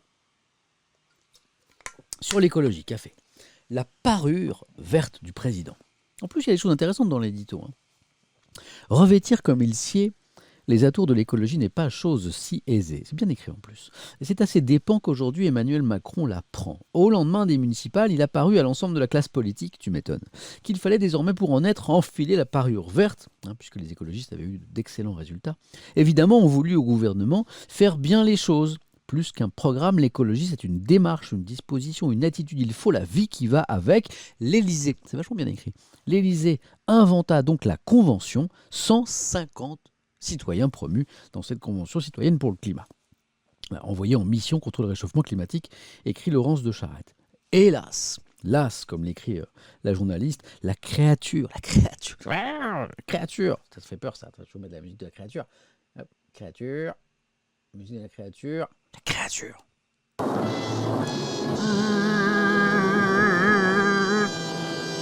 La Convention citoyenne pour le climat, c'est une créature, donc.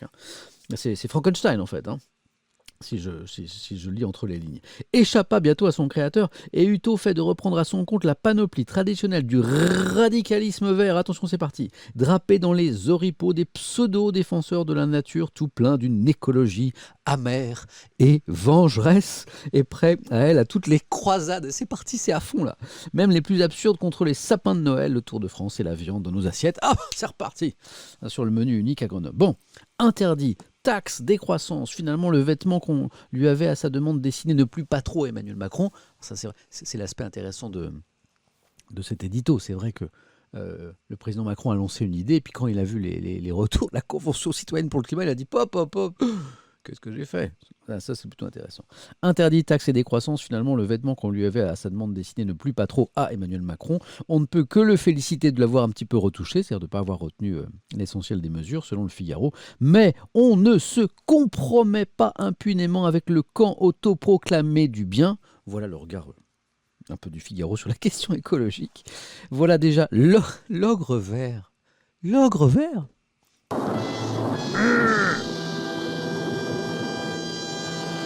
Voilà déjà l'ogre vert qui s'agace, prêt à dévorer la main que lui a si imprudemment tendue Emmanuel Macron. Bon voilà, que ça, au moins on sait où le Figaro se place sur le curseur de l'écologie politique.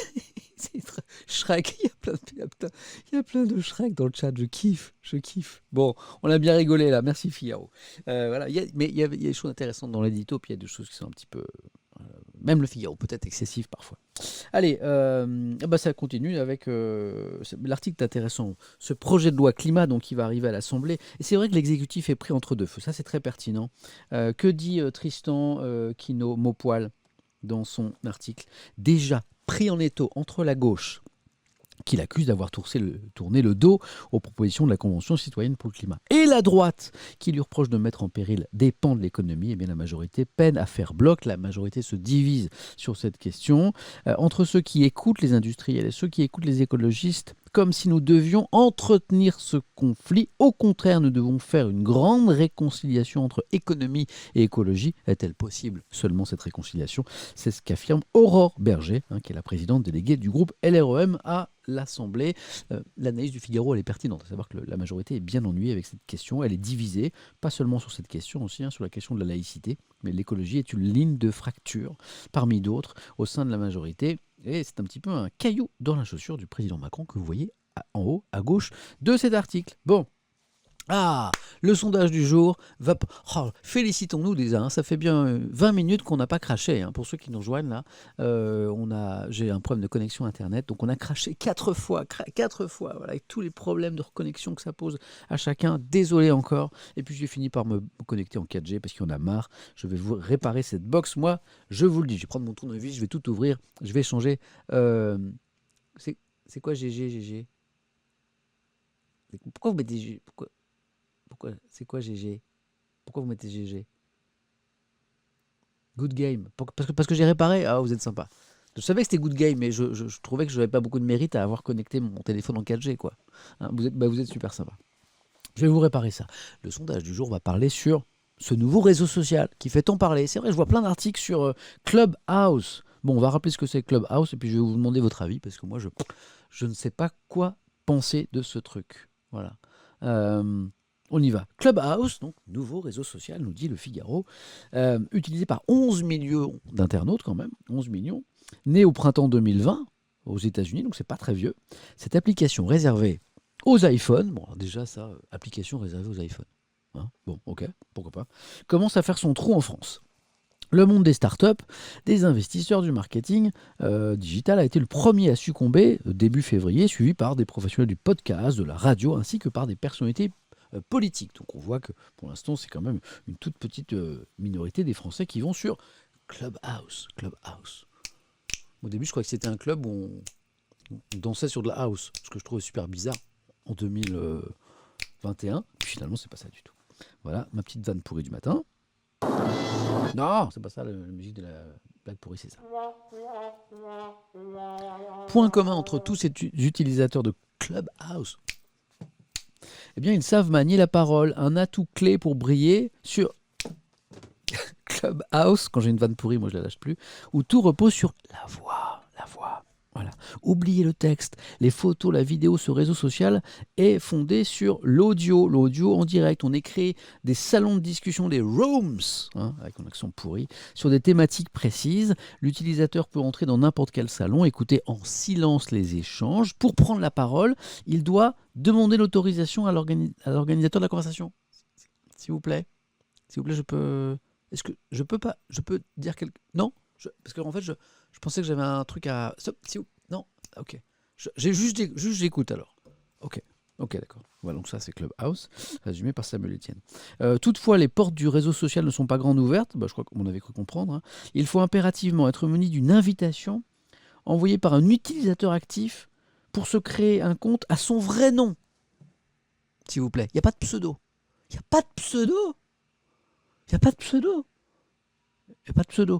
Alors qu'il y a des pseudos super cool. Lisons vos pseudos. Galascar, c'est pas un super pseudo. Cocochu, c'est pas un super pseudo. Babio38, c'est pas un super pseudo.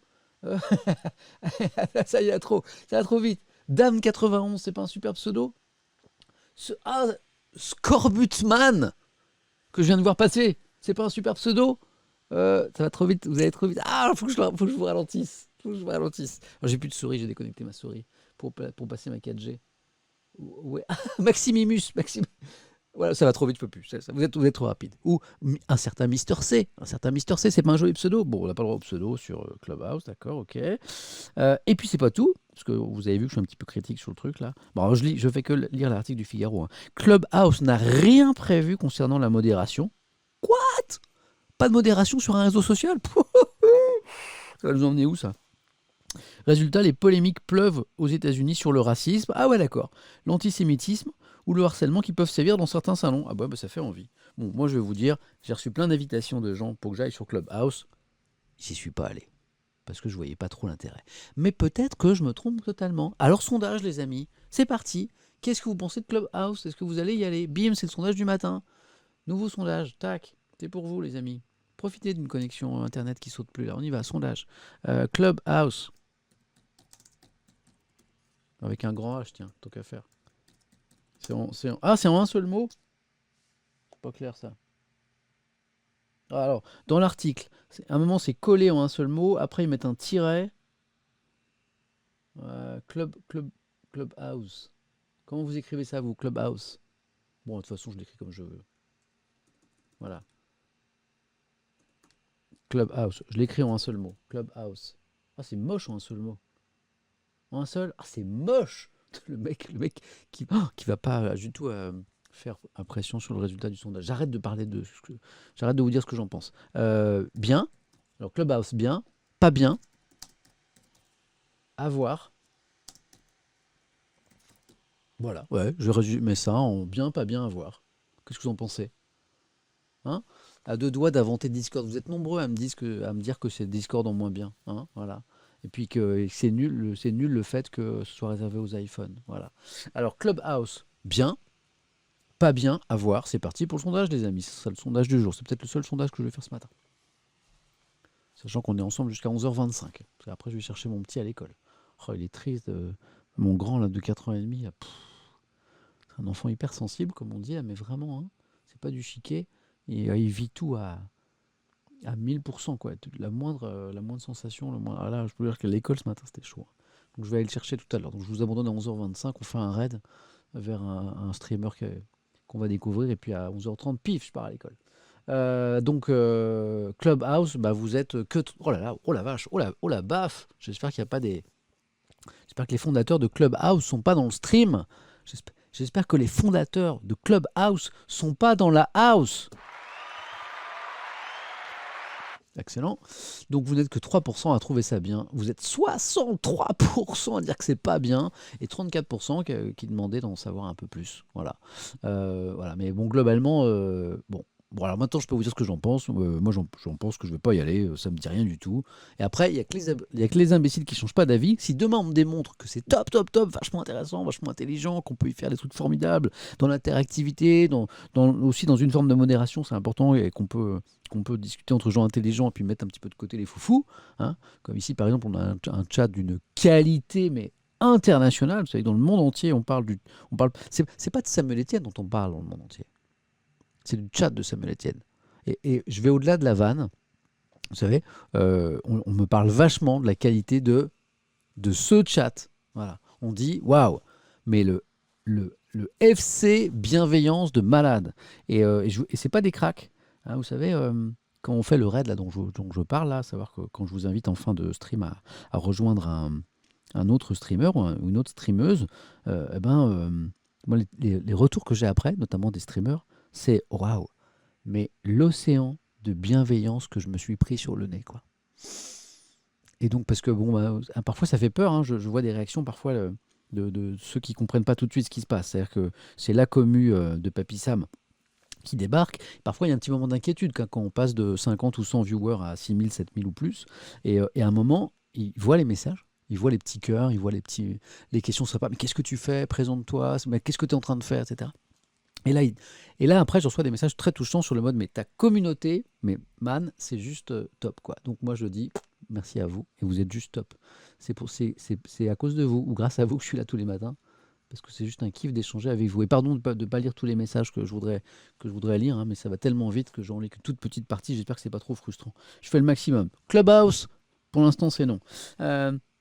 Comment Sarkozy pèse encore. Donc Sarkozy, aujourd'hui, il va peut-être être condamné. Pardon, je dis Sarkozy, je déteste dire Sarkozy.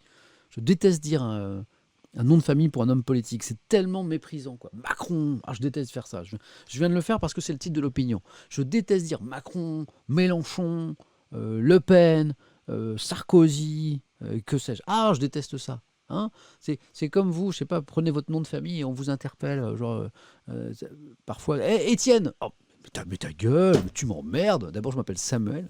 Oh, pardon, je déteste ça. Je déteste qu'on m'appelle par mon nom de famille. Déjà, souvent, c'est parce qu'on confond avec mon prénom.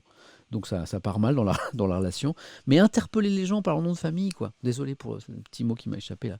Je peux être ban pour ça, non? Non. La honte.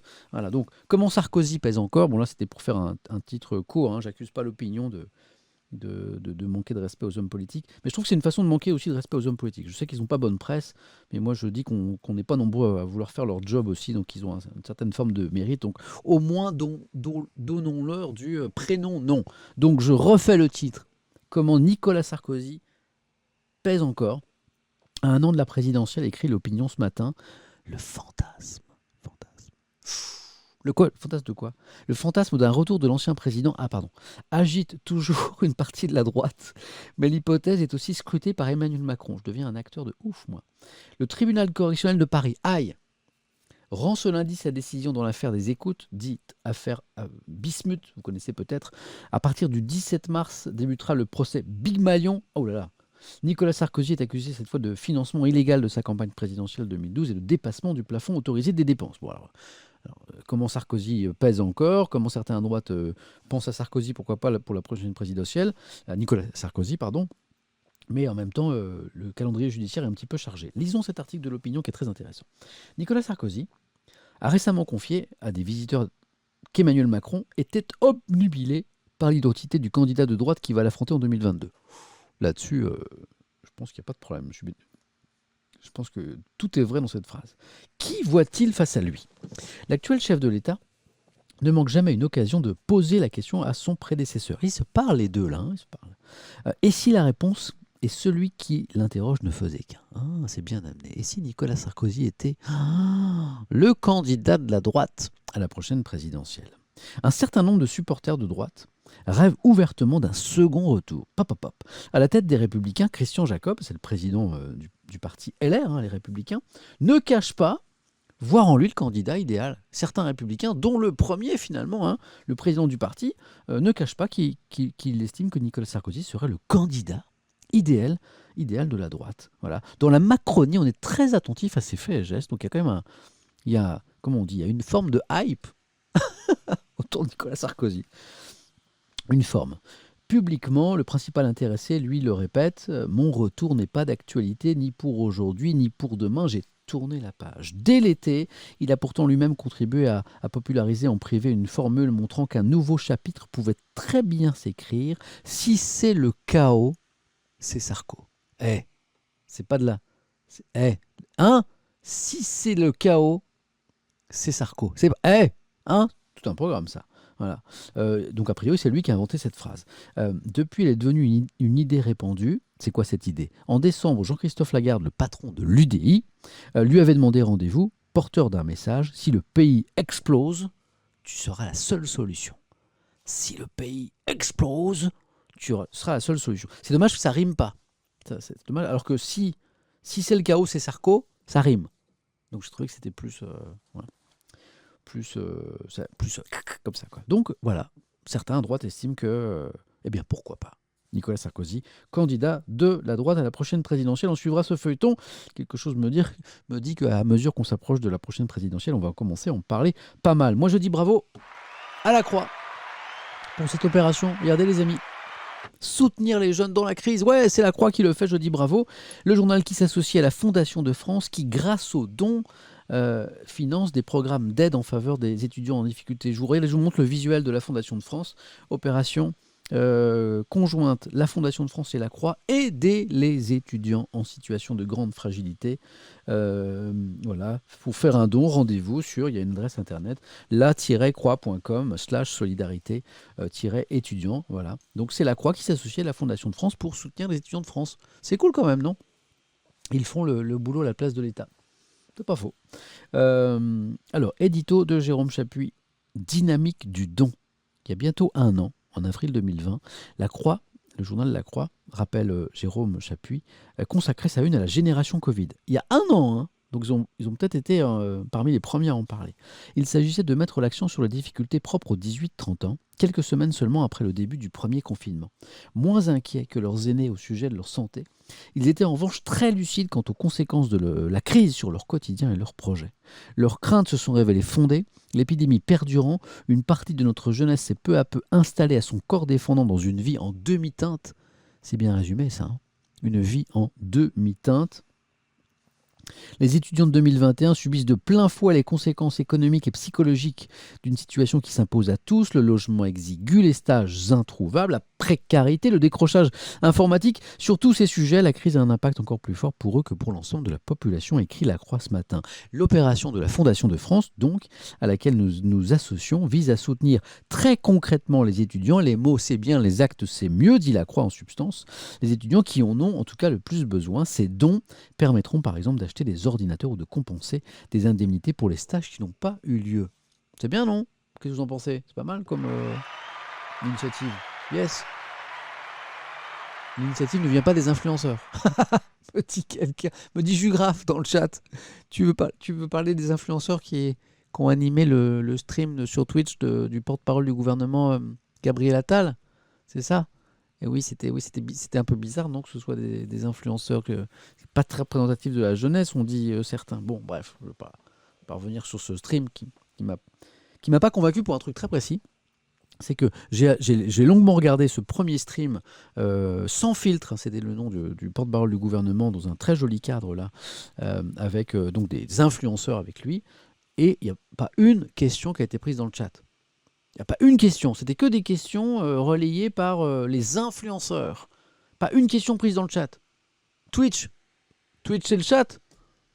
Twitch c'est l'interactivité. Si tu prends pas de questions dans le chat, bah tu fais autre chose. Tu fais d'autres choses, mais tu fais pas le chat. J'ai dit Twitch un petit peu, c'est vrai. J'assume. Voilà. Bah oui. Bon, donc c'était un petit peu raté, mais ce sera sûrement mieux la prochaine fois. C'est mon côté optimiste. Donc belle opération de La Croix. Voilà. Je vous ai montré le visuel et je reviens au billet d'Alain Raymond. On va se régaler, un petit moment de sourire.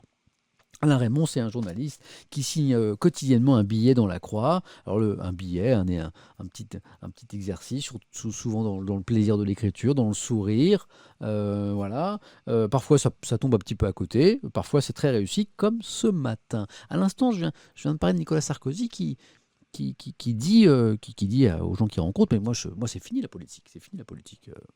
Puis qui laisse entendre que mais si peut-être vraiment, si vraiment, retenez-moi, si vraiment on a besoin de moi, j'irai. C'est l'édito d'Alain Raymond. Pas que sur Nicolas Sarkozy d'ailleurs. Je ne suis pas candidat, mais 3 points de suspension, c'est parti. Le dernier chic. Quand on est candidat à la présidentielle pour être candidat à la prochaine élection présidentielle, c'est de surtout ne pas dire qu'on est candidat. Mais non, malheureux, pourquoi ? Mais de faire comprendre qu'il se pourrait très bien, pourquoi pas, sait-on jamais, à certaines conditions, qu'on puisse éventuellement l'être. Il y a 1000 façons de faire passer ce subliminal message. On se tient prêt, on assumera ses responsabilités, on ne se dérobera pas si les circonstances l'exigent. Vous l'avez entendu 1000 fois, ça je suis sûr.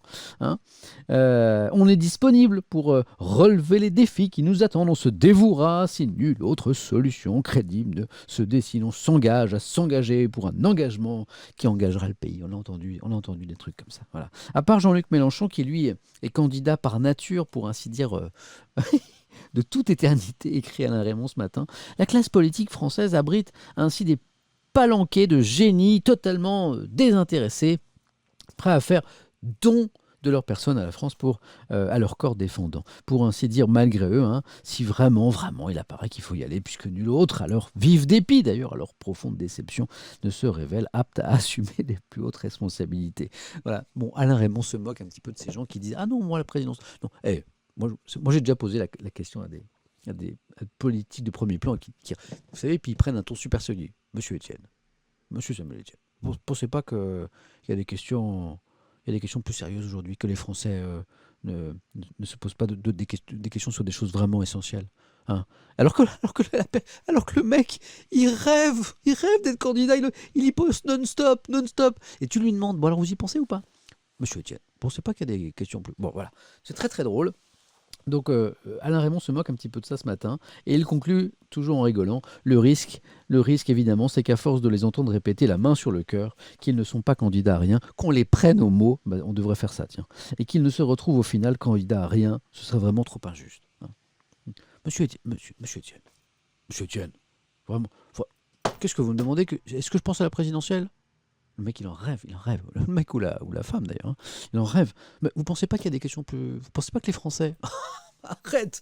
On me l'a fait 1000 fois celle-là. À chaque fois, j'avais envie d'exploser de rire. La prochaine fois, tiens, je le ferai. J'ai explosé de rire. Tiens, on se marre un peu. Ah, 11h01. Ah, depuis que j'ai retrouvé mon stream qui crache plus avec ma 4G, là, je suis de bien meilleure humeur. Bon, allez, je vais encore grogner, hein, l'équipe. Ah, la une, du foot, page 2 du foot, page 3 du foot, page 4 du foot. Ah, c'est le foot, du foot et du foot. Bon, heureusement, l'équipe parle d'autres sports, hein, et il nous parle de ski ce matin, et ça me fait plaisir. Alors, le ski, bah, c'est un tout petit là-haut, là, quand même, hein. Fèvre, toujours sur son nuage, hein, c'est l'équipe qui suit un petit peu les résultats des Français en Coupe du Monde là, de ski alpin. Ils font des super résultats. Bon, non, c'était pas non, alors c'était pas du tout j'ai imité Nicolas Sarkozy à l'instant. Je m'en suis rendu compte d'ailleurs, hein, sans faire exprès, parce que je venais de parler de l'ancien président dans un autre article. Mais pour tout vous dire, cette réponse sur le mode, non, non, mais vous pensez pas qu'il y a des questions plus importantes, monsieur Samuel Etienne? C'est pas Nicolas Sarkozy qui me l'a fait, c'était d'autres responsables politiques. Mais c'est vrai que j'ai un peu imité Nicolas Sarkozy. Pourquoi? Parce que je suis un très mauvais imitateur. Et j'ai voulu faire un ton lambda et je me suis retrouvé en pleine imitation de Nicolas Sarkozy. N'importe quoi. Bon, le foot, ouais. Mais moi, mon sentiment, c'est que on a de grands sportifs dans d'autres sports, on n'en parle pas assez, notamment les skieurs. Donc, on va parler ce matin des skieurs. Je dis bravo à Mathieu Fèvre,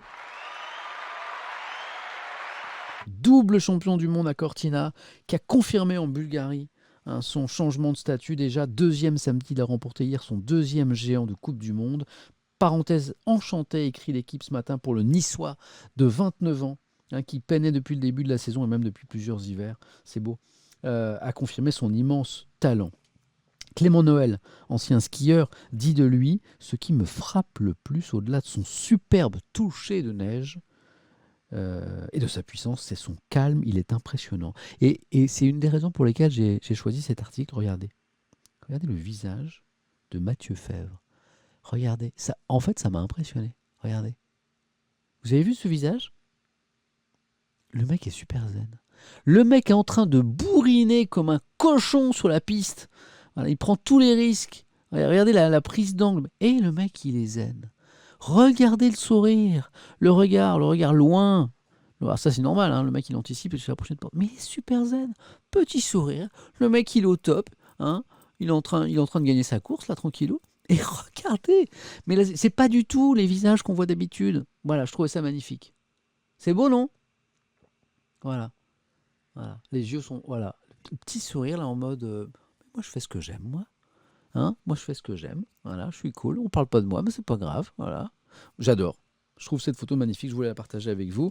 Et puis, je voulais aussi saluer un autre grand skieur qui est Alexis Pinturo. Hein, Opération Écureuil, titre l'équipe ce matin. Pourquoi? Parce qu'il a été quatrième samedi, il a été troisième hier, donc on ne l'a pas vu sur la plus haute marche du podium, mais le Savoyard continue d'engranger de précieux points dans la course au gros globe et au globe de géant.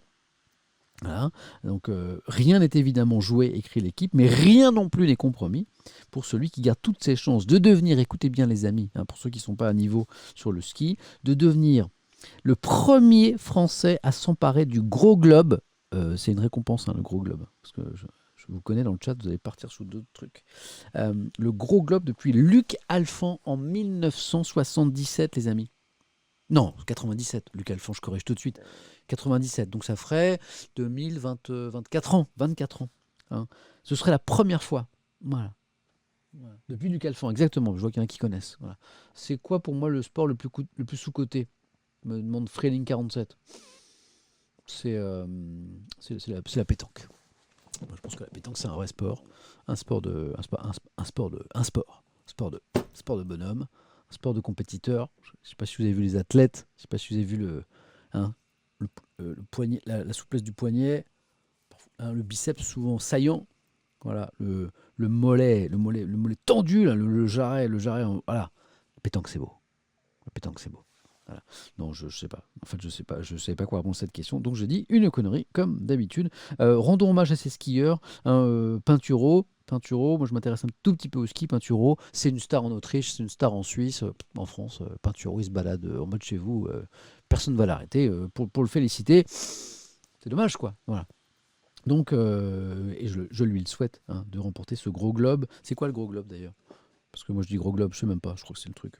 Hop, je vais aller voir. J'ai envie d'être plus avant sur le gros globe.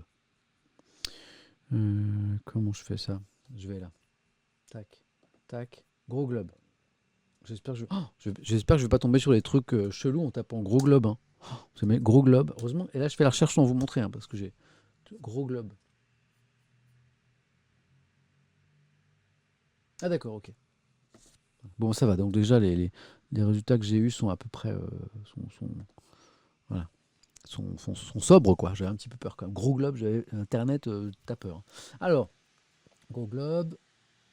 Je l'ai vu, je viens de le voir. Voilà. On parle de gros globes de cristal pour en fait la récompense du général. Hein, voilà. Il y a les petits globes pour les différentes disciplines, donc on va dire le géant, le slalom parallèle par exemple. Et puis celui qui est le meilleur dans tout ça, avec tous les points, eh bien il a le gros globe. Voilà, voilà. Mm. Ne montre jamais, jamais les recherches Google. Ah bah je sais, c'est pas la taille qui compte, me dit Alpha Wars. Si, pour le globe, si, c'est la taille qui compte. Le Vendée gros globe, oh c'est mignon. Voilà. Faut mettre gros globe de cristal, voilà. Ah, certains se rappellent de la blague de Jean-Luc Delarue sur les globes aussi. Ça, c'est une autre histoire, ça. Ouf, ça, c'est une autre histoire. Bon, j'en étais où? Je perds du temps là. 11h07, ça va, ça va, ça va, ça va. Bon, je pense que sur la presse nationale, c'est bon. On va aller voir la presse en région maintenant. Mais d'abord, un petit café. Eh ouais, ça fait combien de temps qu'on n'a pas bu un café? 11h08, bon café, bon thé, bon ce que vous voulez, bonne tisane, bon petit verre d'eau, plate, avec des bulles, mettez du sirop, la folie quoi. Allez, bon café.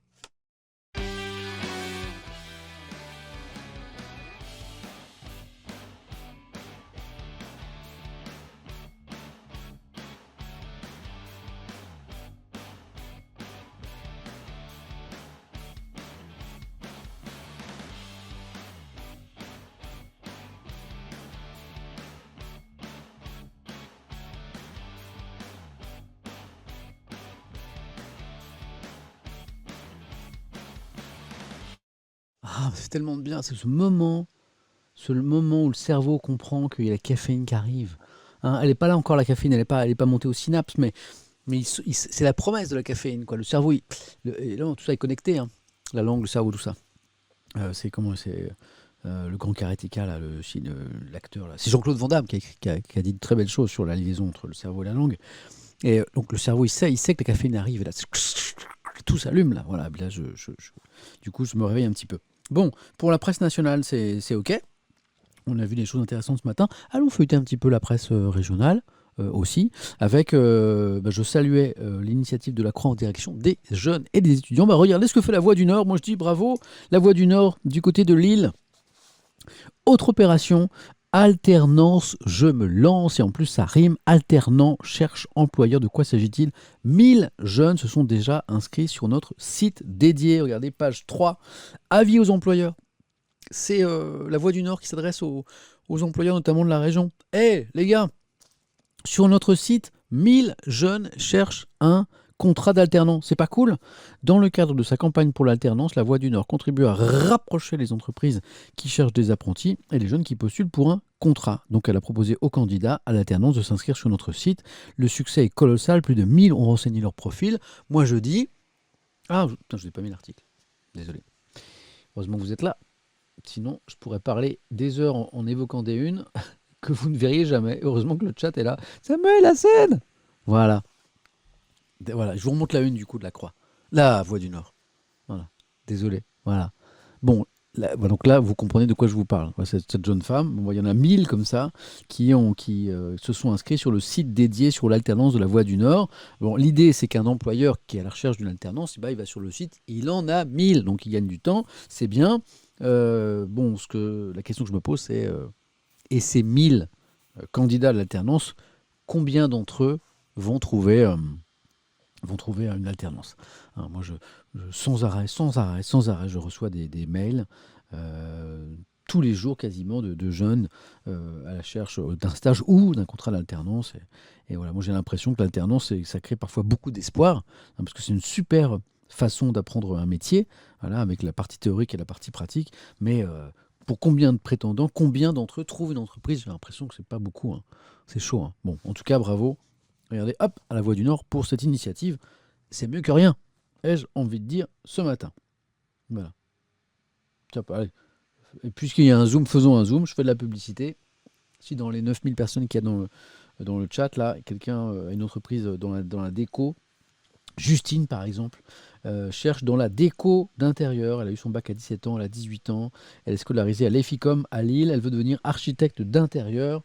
Voilà, il y a même son mail et tout, paf, vous allez sur le site de la Voix du Nord et vous trouverez ses coordonnées. Voilà. Bon là je redeviens grave et pour cause. Agression de notre journaliste à Reims. C'est l'Union de Reims qui titre ça, regardez.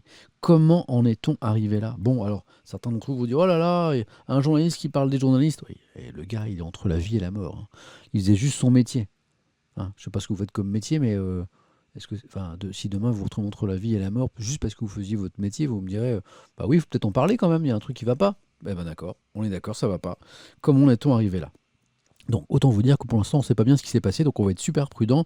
D'ailleurs l'Union l'est extrêmement, un journaliste à terre et beaucoup de questions. Les circonstances de la violente agression dont a été victime un photographe du journal, donc de l'Union, samedi, c'était il y a 2 jours, hein, lors d'un reportage à Reims, restent floues. Elle s'est déroulée dans un quartier sous tension depuis plusieurs jours. On ne sait pas bien ce qui s'est passé, soyons prudents.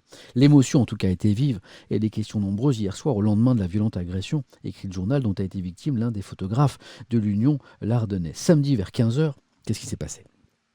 Alors qu'il accompagnait une journaliste dans le quartier sensible de Croix-Rouge à Reims, eh bien Christian Lantenois, c'est son nom, a reçu un très violent coup à la tête, dont l'origine n'est pas clairement établie. Qui l'a frappé, on ne sait pas.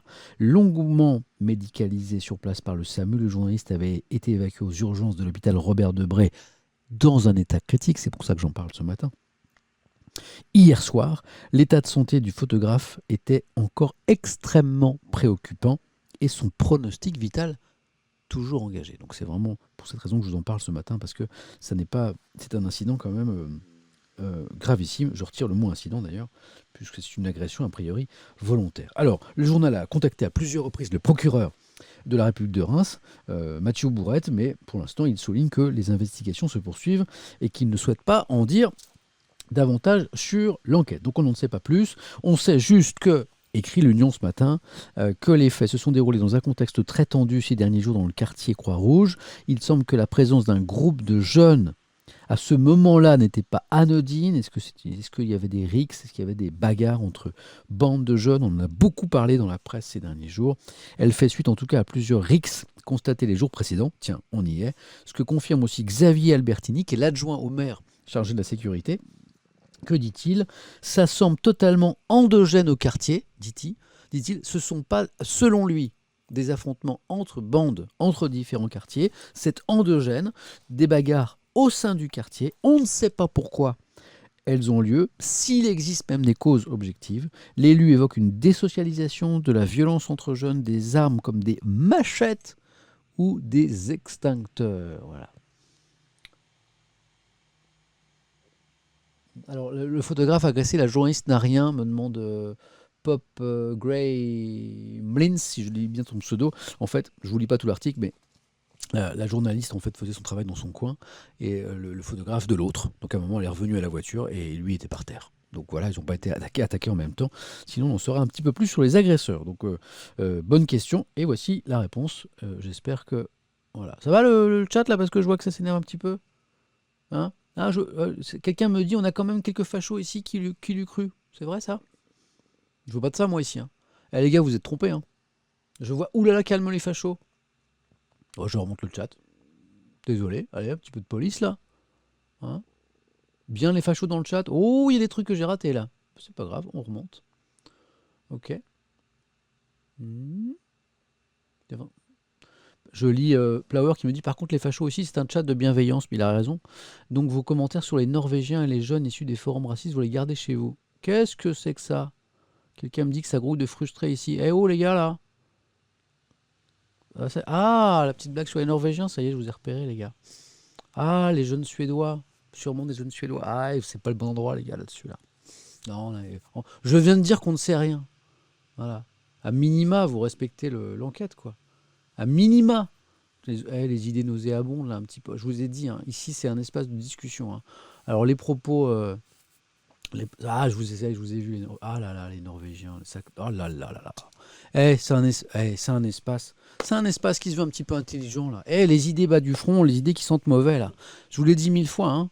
Ici, on va rappeler que le racisme, c'est pas une opinion. Le racisme, c'est un délit. C'est un délit, c'est un délit. Ces idées-là, vous les gardez pour vous, hein. Si c'est vos opinions, bah, vous les partagez pas. Franchement, on n'a pas du tout envie de ça. Mais on n'a pas du tout envie de ça. Mais non, et non. On a le droit de pas être d'accord, mais échangeons avec un minimum d'intelligence. Donc, homophobie, sexisme, racisme, voilà. Alors, les blagues sur les Norvégiens, là. Oh, les gars, 5 minutes que je vous explique qu'on ne sait pas. Voilà. Puis on va pas partir sur un débat sur. Oh là là, d'accord, ok. Donc, vous n'êtes pas nombreux là, à avoir exprimé ce genre de propos. Très très peu. J'ai vu quelques messages, très très peu, voilà. Mais merci de m'avoir alerté. Je ne veux pas de ça ici, les amis. Voilà. Il y en a des modérateurs, il y en a, mais il y en a, ils sont là, ils sont là. Mais c'est juste que, voilà, ça aura peut-être pas ça aurait peut-être échappé. Deux, vous êtes plus de 9000, donc voilà, même avec des super modérateurs, et ils le sont, voilà, et ben tout ne peut pas, tout ne peut pas être chopé, quoi. Donc voilà. Donc bon, je viens de remonter le fil. Il y avait quelques propos un petit peu limites. Bon, parfois ça tente la vanne, enfin la vanne ratée.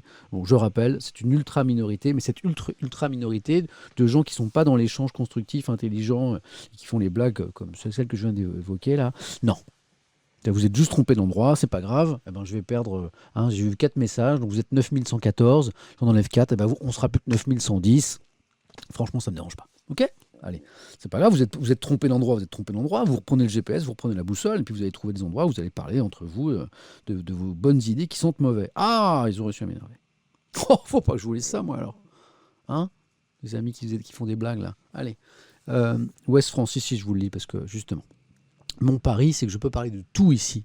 De tous les sujets, même les plus clivants, et que même si on n'est pas d'accord, puisque évidemment on a le droit de ne pas être d'accord, on est en démocratie, et bien on peut on peut en parler, on peut échanger, mais avec des arguments, et surtout en se respectant les uns les autres. Allez, Ouest France commence un truc super, une série de reportages sur pourquoi une partie importante de la jeunesse marocaine rêve à tout prix d'un exil, pas seulement vers la France, mais notamment vers la France. Pourquoi ils sont prêts à prendre tous les risques, au risque de leur vie parfois, pour venir chez nous ou ailleurs. Pourquoi ils quittent leur famille, pourquoi, etc. Bon, série de reportages où Ouest France a voulu comprendre. Au Maroc, l'exil à tout prix d'une partie de la jeunesse. Enquête. Qui sont ces jeunes marocains qui arrivent clandestinement en France? Pourquoi décident-ils de quitter leur pays? Plusieurs journalistes de Ouest France sont allés à leur rencontre dans les rues de Rabat, pas chez nous, hein, de Rabat, de Tanger, voilà, pour comprendre un petit peu les raisons du départ.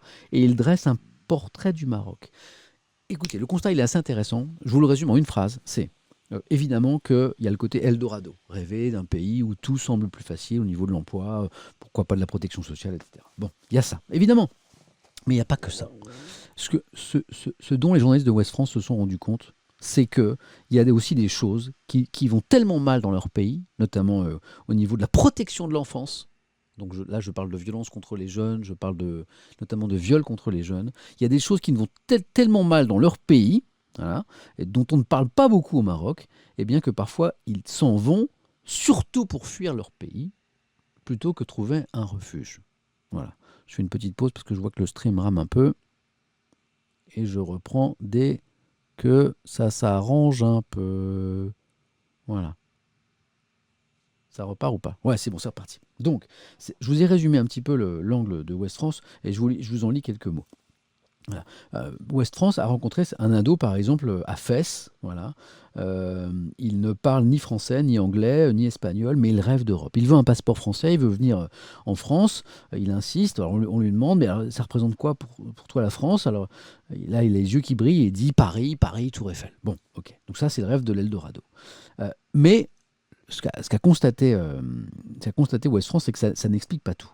Selon les derniers chiffres de l'association Touche pas à mon enfant, basée à Casablanca, 26 000 enfants au Maroc seraient violés chaque année. à l'intérieur de la famille qu'ils fuient, mais aussi dans la rue, où on les regarde non plus comme des gamins en souffrance, mais comme des shmakria, pardon, je parle pas arabe, mais j'essaie de prononcer au mieux, des drogués qui sniffent des chiffons imbibés d'essence ou des diluants, fument du hash et prennent des cachets de Rivotril. La violence envers les enfants est tolérée par toute la société marocaine, dit Hicham Oudaïfa, qui est auteur d'un livre qui s'appelle Enfance au Maroc. Voilà. Dans son livre, il insiste sur l'absence de crèches publiques, sur la déscolarisation des enfants marocains. Tous les ans, assume la responsable d'une ONG qui s'appelle Claire Trichot, responsable de l'ONG espagnole Casa del Infants. 400 000 jeunes, chaque année, 400 000 jeunes abandonnent l'école avant 15 ans au Maroc. Hop. Donc c'est 2 pages, et ça n'est que le début d'une série de reportages de Ouest France. Moi je trouve ça assez formidable de se poser des questions comme ça. Tous ces enfants qui vivent dans des conditions extrêmement difficiles, alors parfois dans la misère matérielle, mais et parfois avec une misère psychologique qui s'y ajoute, tous ces enfants grandissent avec ce rêve, cette vision de sauver leur famille, constate Claire Trichot de l'ONG, qui se démène depuis 20 ans à Tanger auprès de ses enfants, de ses ados, mais aussi des mamans qui vivent dans la précarité. Cette complicité des parents, alors comprenez, complicité des parents, c'est-à-dire parfois les parents laissent faire ou comprennent le jeune qui tente l'exil à ses risques et périls, parce que quelque part espère que il va réussir mieux, et voire même qu'il va aider la famille. Donc voilà, il y a une forme de complicité des parents regrettée par Mounira Bouzid El Alami, qui a fondé, voilà 25 ans, une association qui s'appelle Dama, venant en aide à ces mômes paumés là, dont on parle. Les mères font l'autruche, dit-elle. Dieu va l'aider, me disent-elles. L'exil, c'est un placement sur le futur. Eh oui, ça existe. Voilà. Les jeunes croient qu'en Europe, tu coupes de l'argent comme du blé. C'est de la folie. C'est un seigneur marocain, c'est Abdullah qui a rencontré le reporter, la petite soixantaine qui dit ça. Hein. Certains reviennent avec une Porsche qu'ils ont achetée, on ne sait pas trop comment, ou qu'ils ont louée, ça fait rêver les gamins. Et puis, il y a les images sur les réseaux sociaux qui sont postées par ceux qui sont partis. Voilà. Alors, certaines images, bien sûr. Et puis, c'est pas tout. Voilà. Et là, on rentre dans la... Voilà. Là, on rentre un petit peu dans... Voilà, on va sur le terrain et on écoute. Et plutôt que se dire, bon, c'est simple, en fait, ils viennent là parce qu'ils rêvent de notre système économique, de notre système de protection sociale, on entend ça tout le temps. Et là, on se rend compte que bien sûr, ça joue un rôle très important, mais qu'il y a plein d'autres choses. Il y a plein d'autres choses. Il y a ce qui se passe dans leur pays d'abord, la façon dont les enfants, dont les jeunes sont traités. Et puis, il y a d'autres choses aussi. Il y a la misère sexuelle. On n'en parle jamais. Regardez. Certains brûlent aussi d'être en Europe pour ces filles qui sont très belles. Expliquons. Hein. Ici, à cause de la religion, les jeunes ne pratiquent pas le sexe. C'est Khalid El Messari qui dit ça. Hein. Les filles veulent garder leur hymen intact, sinon elles auront du mal à se marier. En fait, l'article explique, je vous résume ça à mort, mais une misère sexuelle très importante au Maroc, pour des questions notamment religieuses. Et donc, qui dit ça? L'éducateur que j'évoquais à l'instant, Khalid El Messari, il dit « Notre société, si on y regarde bien, elle est ni occidentale, ni orientale. Elle engendre des interdits et des frustrations. Hein, » c'est l'éducateur qui parle. Comment voulez-vous que ces jeunes de la rue ne voient pas leur avenir ailleurs? Plein de raisons, en fait, qui s'additionnent. Voilà. Plein. Voilà. Oh là là, arrêtez. Ah non, allez. Donc, alors là, par contre, bon, là, moi, je banne jamais personne. Mais alors, Azog, _MP, restez chez vous si c'est pour venir violer les Françaises. Bon, je suis désolé, ça, je peux pas. Hop. Donc, ça, je peux pas. On fait une petite pause. Voilà, mon ami. Enfin, mon ami, tu n'es pas mon ami. Je te banne définitivement. Voilà. Je l'ai pas fait depuis des semaines. Voilà. Mais moi, mon pari, c'est de pouvoir parler de n'importe quoi avec vous. Voilà. Voilà. Et quelle heure il est? 11h25? Ah, c'est l'heure de finir. Ah, voilà. Donc voilà, ce que je veux vous dire, c'est que allez lire ces 2 pages en Ouest France au lieu de raconter des bêtises, là. Voilà. Il y en a un qui a pris pour les autres. On se reverra plus, c'est pas grave. C'est pas grave. Allez lire cet article, voilà, et essayons de comprendre ensemble que parfois, sur un problème apparemment simple, en fait, c'est beaucoup plus compliqué. Notamment pourquoi ces jeunes Marocains sont aussi nombreux à être candidats à l'exil en France. Hein, on finit là-dessus? Voilà. Bon. J'aime pas bannir quelqu'un parce que pour moi c'est l'échec de la discussion. J'avais plein de choses à vous montrer encore. J'aime pas bannir quelqu'un parce que pour moi on a réussi à cracher une dernière fois avant de se quitter. Voilà, je vais réparer tous ces problèmes de connexion, je vous promets, pour retrouver un stream de qualité. Allez les amis, maintenant on va faire un truc super sympa. Vous allez me faire découvrir un streamer, un nouveau streamer qu'on va aller voir. Un streamer avec pas trop de viewers, quelqu'un de sympa, quelqu'un qui mérite, quelqu'un vers qui je peux vous inviter. pour, que vous le découvriez. Voilà, on va faire un raid. Dites-moi, dites-moi qui on pourrait raider ce matin. Hein. Osez Joséphine, on l'a déjà visitée et elle est super. Hein. Je regarde. Faites-moi des propositions. Faites-moi des propositions. Je regarde en même temps hein, les choses que vous me proposez. Ok. Bah, le Deriat, non, des petits streamers, pas les gros qui ont pas. Mais Jean Massier, c'est une star, Jean Massier. Euh, LBB Glass, je l'ai déjà streamé. Euh, ouais, je regarde. Faut que je parte à 11h30. On est encore dans les temps. Voilà. Je regarde, hein. Je regarde vos propositions. Hein.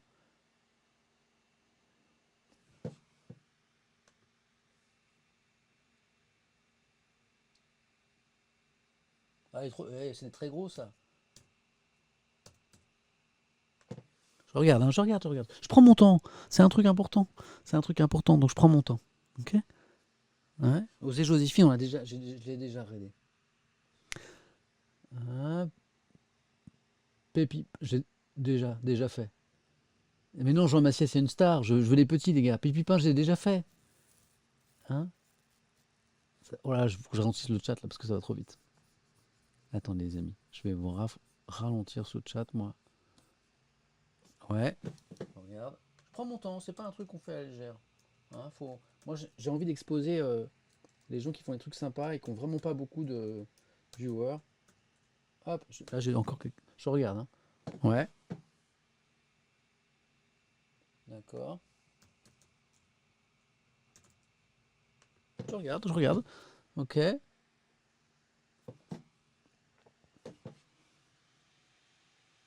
Non, ça a l'air sympa ça. Écoutez, je vois quelqu'un qui a une bonne tête là, qui a l'air sympa. Je pense qu'il est en train de discuter de trucs. Je vois qu'il a 27 viewers. Ok. Et ben je crois qu'on va aller voir cette personne. Ok. D'accord. Alors, ne bougez pas les amis. Voilà, je vous mets un petit écran d'attente. Voilà. Alors, voilà, je vous remercie. N'hésitez pas, je vous envoie découvrir le travail d'un autre streamer maintenant. Je m'excuse, mais tellement pour tous ces crashs aujourd'hui, ces problèmes de connexion Internet, je suis dessus, je vais vous réparer ça, je vous promets, je vais vous réparer tout ça. Les prochains jours, j'espère qu'on va avoir un stream de qualité et sans être craché comme ça, sans arrêt, je vous promets. N'hésitez pas à suivre cette chaîne. Comme ça, vous serez notifié. Hein, dès que je stream, vous aurez la petite notif. Voilà. Pour l'instant, les subs, les abonnements ne sont pas ouverts. Je suis en train voilà, de réfléchir à ça. Mais en tout cas, ça n'est pas le cas pour l'instant. C'est complètement gratuit, bien sûr. N'hésitez pas à suivre cette chaîne. Vous serez notifié. N'hésitez pas à suivre mon compte Twitter. C'est là que je vous dis tous les jours les heures de stream. Merci vraiment d'avoir passé ce moment avec là. Et voilà. Et l'objectif de cet espace, c'est qu'on puisse discuter de tout et que je ne sois pas amené à bannir des gens parce qu'ils disent des bêtises. Quoi. Donc, voilà, parlons intelligemment de l'actualité tous les jours. C'est un petit peu l'objectif. Merci à tous, vous êtes super à 99,999999%. Un petit écran d'attente et dans quelques secondes, je vous envoie découvrir un autre raider. Bonne journée à tous, bonne semaine. Prenez bien soin de vous les amis surtout et soyez heureux. C'est le seul truc vraiment important. Ciao.